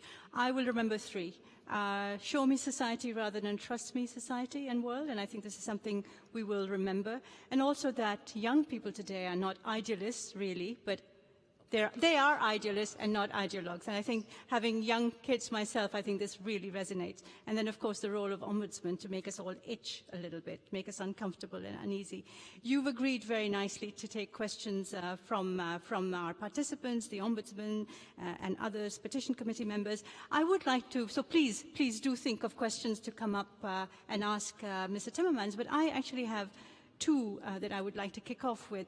All day we've been talking about the European bounce back. You know, you talked about the rekindling of the European spirit, and there is a reprieve at the moment. I mean, there is a pushback against populists. And my question to you is, how do we make that sustainable? How do we entrench this movement that we see now into something that really does last into the future? Well, I think, and I hope I don't sound too much as an ideologue when I say it, but I think that many of the feelings of insecurity are also a cry for more protection. Protection against international violence, protection against jihadist violence, but especially socioeconomic protection. You know, the fact that there is hardly any job security left, or that you don't know where the jobs will be in the future. I mean, we're in the midst of this. This is the fourth industrial revolution, and this is the most revolutionary of industrial revolutions. It affects the whole world fundamentally at the same time. And there's no place you can go to avoid its effects. And its effects will be on jobs. Its effects will mean that education will change. We will have to train people to be able to change, to adapt, which is something, as Emily was saying before, my grandfathers couldn't even imagine that. They were coal miners, and they would be until their deaths. But now for my kids, they know they will probably change 4, 5, 6 times during their careers, and they will have to learn new things, new skills, etc. That's a huge source of insecurity. And I believe people will embrace that future if you give them a basis of security. And I think that discussions, for instance, on the universal basic income, on how you spread risks in a society, on social security, these things are going to be very, very important indeed in the years to come. And if I sound a bit of an ideologue when I say this, well, so be it. Right, and the second very important point you raised, Mr. Timmermans, was about the young people and how they're changing actually the landscape of Europe today. I mean, they realized their frustrations. They were derided as snowflakes, and now they're showing their true colors, perhaps. How do you keep that engagement? You, at the European Commission level, European politicians, you're part of the elite. How do you outreach? How do you connect with young people so that the fire that you've lighted keeps burning? Well, you know, there's a different way. What I did and still do when I teach is to try and provoke them as much as I can. Because they are the healthiest, the best educated, the best connected generation in European history, but they're too satisfied. They're not dissatisfied enough, not angry enough. They've been taught by their baby boomer parents that the comfort of their parents is more important than their future, and they should be untaught that. I think it's high time that we have, as Willy Brandt would call it, an alliance between grandparents and grandchildren to teach the children of the grandparents and the parents of the grandchildren that this world needs to change, and that they should also reconsider their own position, and they should think more about the future of their children. Shimon Peres once told me, there's 2 driving forces in change. He said, dissatisfaction and curiosity. Well, curiosity, I see a lot of that, but I don't see that much dissatisfaction. Even, in those countries, I'm amazed. A country like Spain or Greece, where young people were unemployed, 50, 60, sometimes 65%. They fixed it with their parents, with their friends, with their families. Wonderful. So now we're coming out of this crisis. What are you going to do to prevent this crisis from reoccurring? How are you going to get organized to do that? So I think we could provoke them a bit to take their responsibility, but we could also give them a number of projects they can believe in and shape themselves, not pre-cooking it for them, but I think, taking plastic out of the sea. It sounds simple, but it's of huge importance that we do that, start a project like that. How do we lead on curbing the rise of temperature in the world? That is a project young people believe in. How do we eradicate poverty from our society? Just to give you an example, 1/4 of women in Europe, single mothers, are below the poverty line, even in the richest countries in Europe. How do we do something about that? These are the sort of projects I'm thinking about that would galvanize public support from young people. Idealistic, but not ideological. Thank you very much. I'd like to open the floor now to questions, and I'd like to see a show of hands, actually, of how many people actually want to come in. Yes. So we have, yes, please. Could you introduce yourself? And my plea, as always, is questions to the point, please. Well, it's a very short question, Margrethe Augen from Petitions Committee, and I agree on almost everything you said, Mr. Timmermans. But I was informed that it's fake that the young people in UK didn't vote. I was told from several sources that they were voting in the same extent as the rest, and I think we owe them to, if it's true, and that's what I've heard from my high level, I think we owe them to really not criticizing that they didn't vote. Well, I think there's, it is true. I didn't say that had they voted, the outcome would be different, because that's not the case. Had they voted, the outcome would be more or less the same, slightly different, but still vote leave would have won. But they did vote less than older people. They did. That is true. But I think the point here is that the outcome would not have changed had their voter participation been bigger. But my own personal experience is that several times young Brits came to complain to me about this. Oh God, look what our parents have done. And then when I asked them, "Did you vote?" they said no. And I said, "Well, then don't complain." You know, but that's anecdotal. I understand. But as far as I'm informed, the issue is not that. The issue is that they participated to a lesser degree, but even if had they participated to a higher degree, the outcome would not have been different. But they have voted in the recent general election. Well, I think that is very important. Well, isn't that interesting that in the recent elections, the Tories got more votes ever than, I think, except for one election with Thatcher. Exactly. And still because Jeremy Corbyn got so many young people to get out and vote, the Tories didn't get the strong and stable result they were looking for. Absolutely. There was a question from the gentleman over here. Yes, I've seen you as well. Could you bring the microphone, please? Thank you. Please introduce yourself. Bonsoir à tous. Je parle en français. Bienvenue. Je ne peux pas... le microphone plus près de chez vous. Bien sûr. Je ne peux pas parler le portugais, que c'est ma langue maternelle, mais quand même.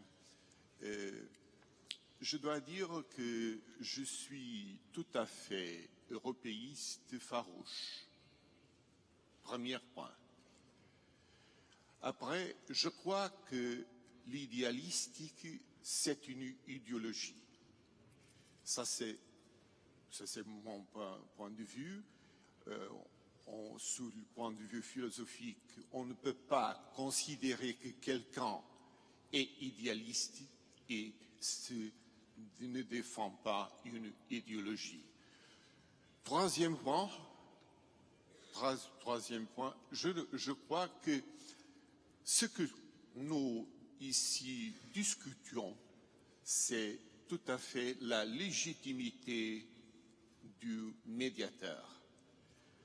Si quand nous parlons du populisme, si quand nous parlons ici de Brexit, ce que nous discutons, c'est la légitimité. Et je suis tout à fait d'accord avec mon collègue britannique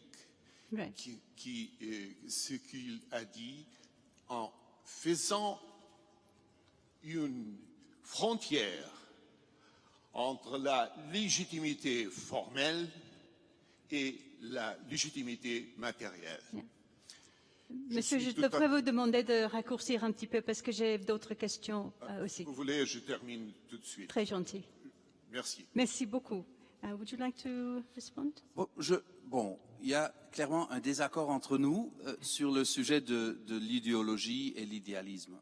Si je vois la génération de mes enfants, je vois clairement, ils ont des idéaux, mais ils n'ont pas besoin d'une idéologie, disons, complète, basée sur une direction politique, chrétien-démocrate, social-démocrate, marxiste, pas marxiste, nationaliste, pas nationaliste. C'est plus ça. Ma génération, on allait à la recherche d'une maison politique. Hein? Moi, je suis devenu socialiste parce que mes idéaux se trouvaient plus ou moins dans cette maison politique, plus ou moins, pas complètement. Mais ma génération se mettait d'accord avec une idéologie politique et se créait une maison dans cette idéologie politique. Pour mes enfants, c'est différent. Mes enfants peuvent voter un parti dans ces élections parce qu'ils aiment beaucoup le programme et puis la femme ou l'homme qui mène le parti inspire, et ils peuvent aller dans une autre direction, la prochaine élection, parce qu'ils voient un mouvement politique qui répond à des questions du moment. Et ça, c'est une différence. On ne peut plus compter sur un vote simplement parce qu'on représente une idéologie. Ça ne s'applique plus à cette génération. Et comme on le sait tous, ce sont les jeunes qui déterminent le courant de l'histoire et aussi le courant de la société. Ce sont les jeunes qui forment leurs parents et leurs grands-parents, c'est pas l'inverse. Thank you very much. Lady over there, yeah, please, you have to raise your hand higher. Yeah.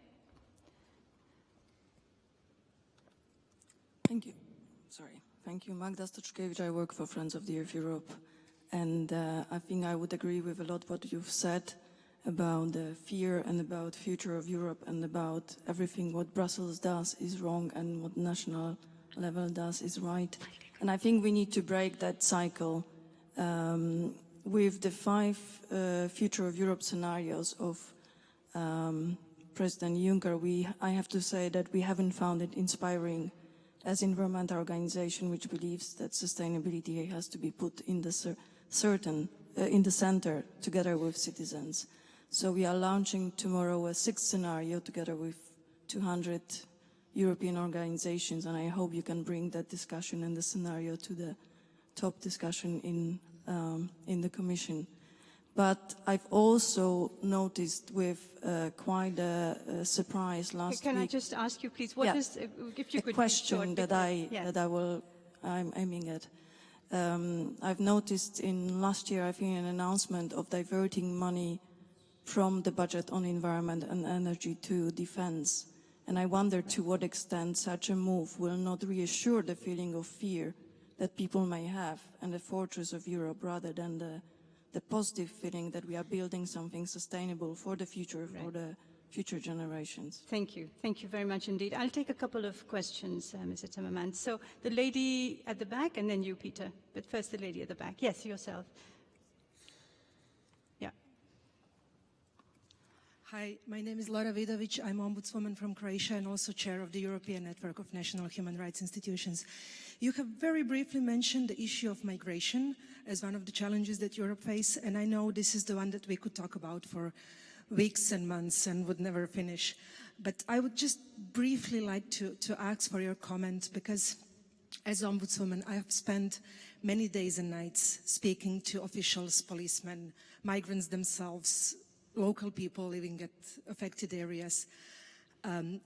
What the current situation is that sometimes local authorities and the state officials use Schengen rules, Schengen code, to justify not implementing United Nations conventions and the obligations they have in individual approach toward migrants. What we also see is wired fences being built between the borders of EU countries, even as we speak. And if this is not a threat to the European solidarity, as you mentioned, one of the basis of the new social contract, I don't know what is. Right. So I'll keep this very short and would appreciate any comments you might have on this. Thank you. Thank you. Thank you very much. Peter, please, just put your hand up. Yes, thank you. Thank you. Peter Tyndall, I'm the Irish Ombudsman.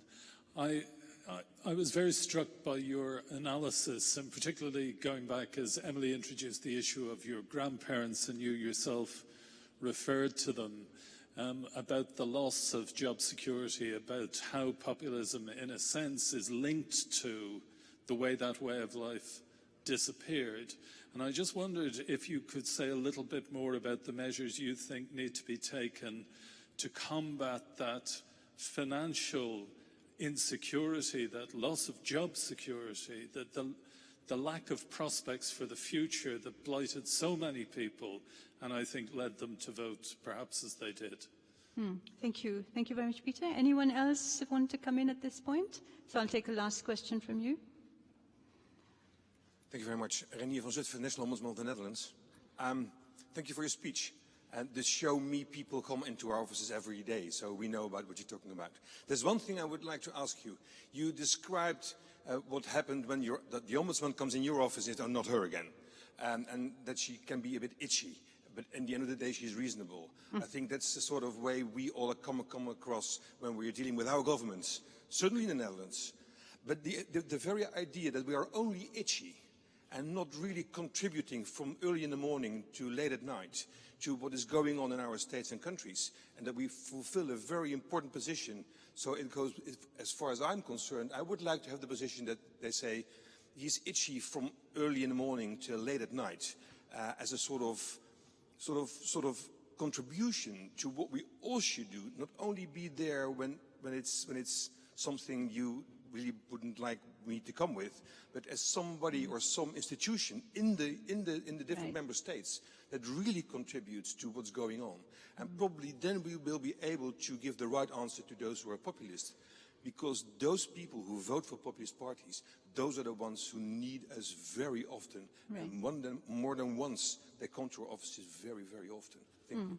Thank you very much indeed. Yes. Well, let me start on that, because both as foreign minister and in my present capacity, I have made changes in individual cases raised by the Ombudsman, and we've made policy changes, structural policy changes on the basis of reports of the Ombudsman, Dutch Ombudsman, but also the European Ombudsman. So, yes, I mentioned the itchy part, and I should have mentioned the fact that actually it has structural influence on the way we develop policy, we prepare policy, and we implement policy. Sometimes, very often, that's the Ombudsman. In individual cases, it's about people who have nowhere else to go and then come to you, and then, you know, when you address it correctly, we correct our mistakes. But also very often in structural things and how we do business, how we address complaints. We are, in the Commission, the level of transparency we are very often praised for by international institutions, although they want us to do even more. But that level of transparency, which is higher in the Commission than in other European institutions, would never have been attained without the Ombudsman constantly banging on our door to do better in that. So no misunderstanding about the influence of your work on what we do. It keeps us on our toes, and that's exactly what needs to be done. And it means that we can correct mistakes if people get hurt because of the system, which is what ombudsmen very often do.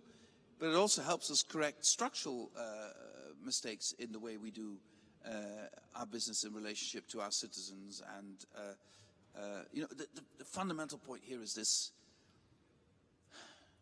Over the last decades, step by step, the relationship between authorities and citizens has become a relationship between authorities and customers, consumers. And we need to restore a relationship with citizens. We need to see the people we work for as our mandatories, not our customers, our mandatories and our citizens. Because if you treat people like citizens, they will behave far more responsibly, and they will not only see their rights, but also their duties vis-à-vis each other.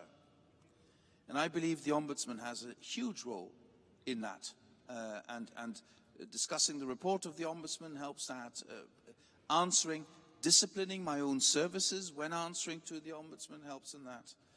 Because very often people feel attacked because they did the best thing they thought they could do, but still they make mistakes like every human being, so they get corrected.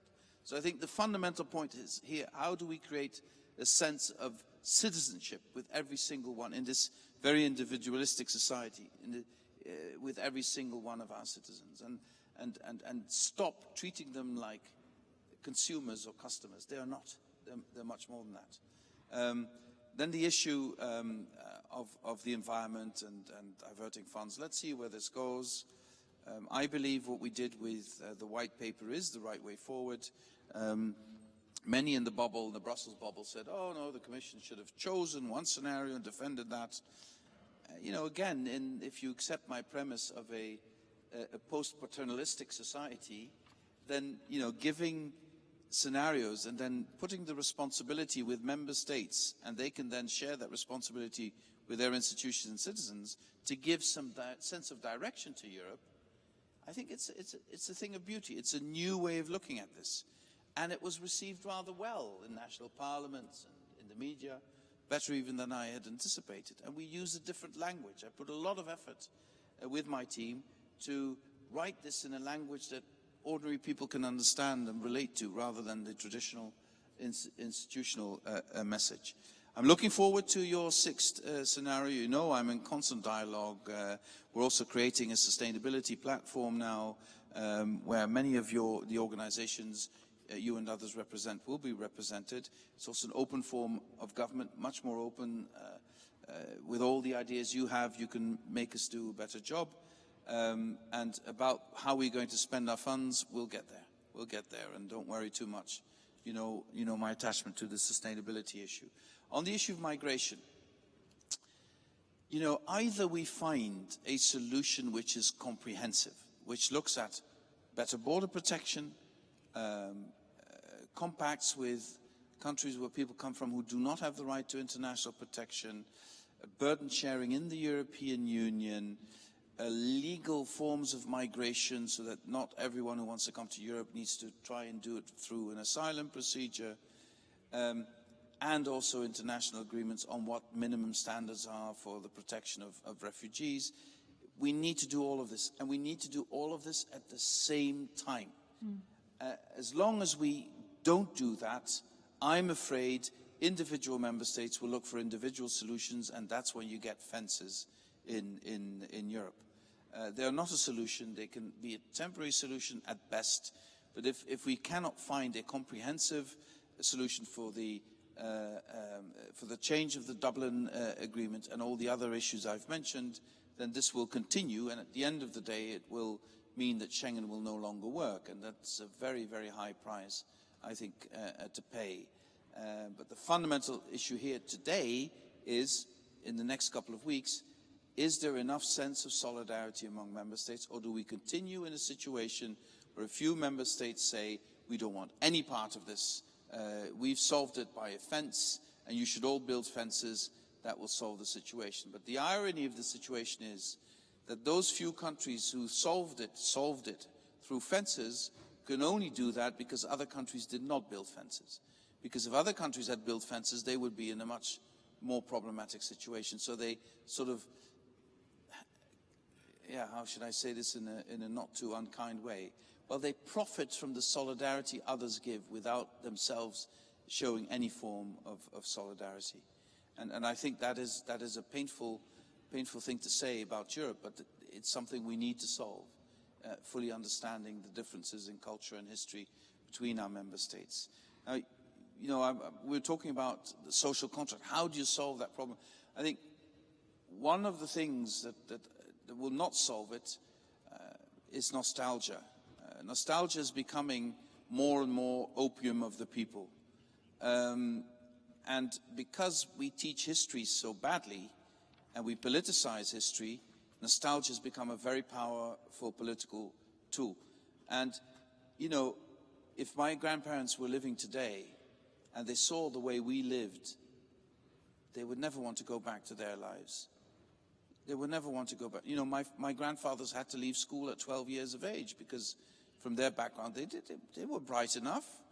My grandmother had to go work for a rich family when she was 14, and everybody was saying, this girl's so bright, she should be able to, she can go to school. I mean, we sometimes recreate a past that never was, sort of an idealistic past, and we completely forget how miserable our grandparents were, and sometimes even our parents. So what I'm saying is, don't give young people and their parents a proposition you can never deliver on. We're never going to go back to that situation of fixed jobs for the rest of your life. So the question is, in this challenging world, how do we teach people to be able to learn a lifelong learning process? How do we teach people to adapt? I think frankly, by giving them a basis of security, so that if you need to leave the job for a while to learn a new trade, you don't lose your income enormously. And I think this is universal basic income will become more possible by robotization of the economy, because the labor cost in production will change drastically, and it will become a different component of our economic model, which would give us the possibility, I think, in most member states to look for Scandinavian or Danish or Swedish type of social security forms, which in fact they don't want us to call universal basic income, but if you're in Denmark, social security comes very close to a universal basic income. And I think those are forms of new security that we will need if we want to get the middle classes and the lower middle classes along in a vision of society which is not just by refusing the future but embracing the future. Thank you very much. Emily, would you like to come in at this point and perhaps answer some of the points that Mr. Timmermans raised?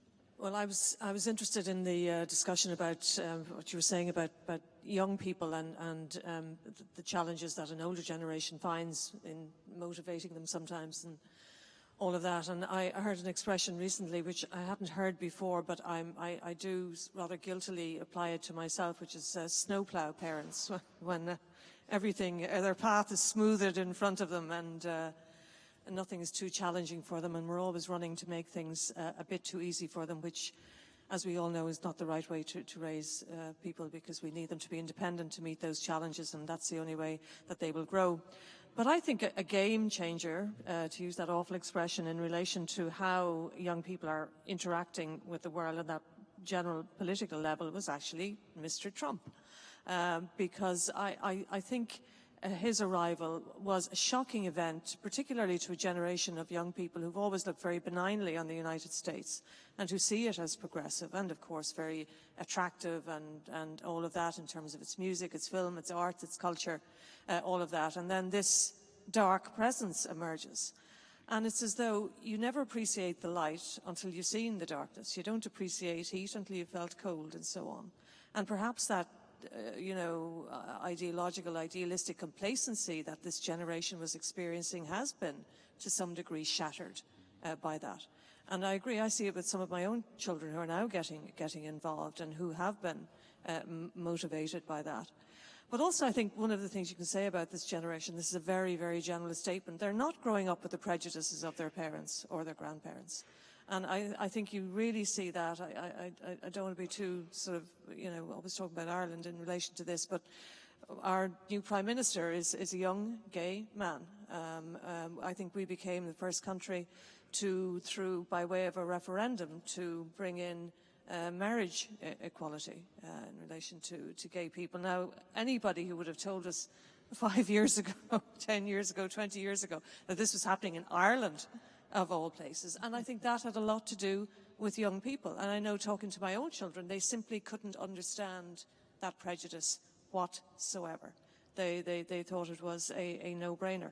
But I think for us, insofar as we are able, in positions to influence it, I think we have to capitalise on this moment, capitalise on this engagement. And yes, they didn't vote in the UK, and then they saw what happened. And perhaps Brexit has also been for them a dark moment, which illuminates the light. That's a bit of a tautology, but you know what I mean.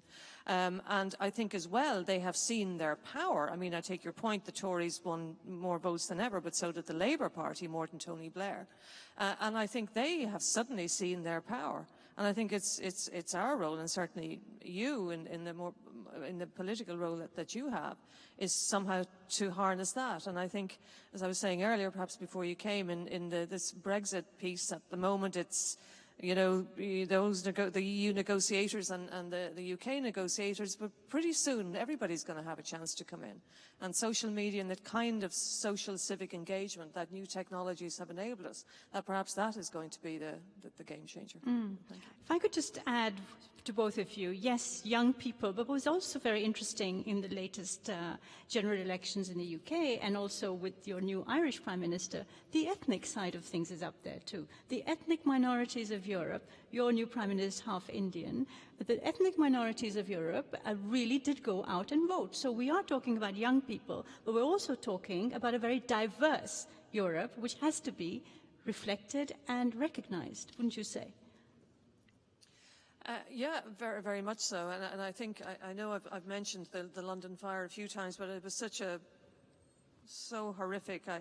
It's hard to kind of keep your mind away from it, or to try and read into it and take lessons from it. And I think because You know, so many of the people who died were of different ethnic origins to the British, that I think now they are finding their voice through this. Yeah. And again, it is how it's harnessed. It can't simply be through anger, though of course that has to be, understandably, the dominant emotion.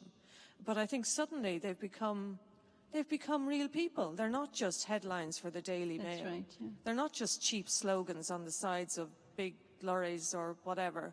As they were in a Brexit campaign. They're real people with lives and families and mothers and fathers and sisters, and people who are in despair, not just at their death, but on the manner of their dying. And this has been, hopefully, an event that we will learn a lot of lessons from. Well, you know, one would like to end on a very high note or positive note, but I have to be slightly more cautious here, because I believe what is true for London is not true for rural England. What is true in many cities in Europe is not true for many parts of rural Europe. What is true in some countries where diversity is embraced, in many countries it is seen as a threat to their national identity. We have a long, long way to go with diversity. And in some countries, like the country I know best, diversity was always a given and has now become challenged. Why? Because of course, we understand diversity, and perhaps we even accept that you can't get rid of it. It's like unscrambling scrambled eggs. It's impossible. But we haven't got the hang of inclusion yet. And as long as you don't get inclusion right, diversity will be a problem and not only a positive thing. And in those places where inclusion works, such as in London in many places, then it is a positive thing. But the fire in London demonstrated that inclusion didn't really work. In one of the richest places on earth, Kensington, you still have pockets of abject poverty where apparently security is less of an issue than in the richer parts of Kensington. So, you know, whereas I myself, of course, see great opportunity in embracing diversity and great opportunity for minorities to be part of our society, I also see a society where bridges are not being built. Very often bridges are even being destroyed. We have a small minority in a minority who feel justified to kill other people simply out of some misguided nihilist ideology, but they are our citizens. They are people who were born in our communities, who were raised in our communities, who turn against our communities. So it's not all good news, sadly. So there's a lot of work to do to start building bridges again, to create an inclusive society. And only when we, in societies where we are already diverse, can be successful in creating inclusion, will other societies who are not diverse yet embrace the idea of diversity as well. But as long as we fail at successfully portraying diversity and at successfully solving the issues of inclusion, diversity will be resisted in other member states, which means that those member states will stand with their backs to the future. And that is something I wish upon no one in our member states. So a lot of work to do. The outcome will be positive, but it's a thorny road to get there. Absolutely. Thank you very much indeed. Please join me in thanking Mr. Timmermans.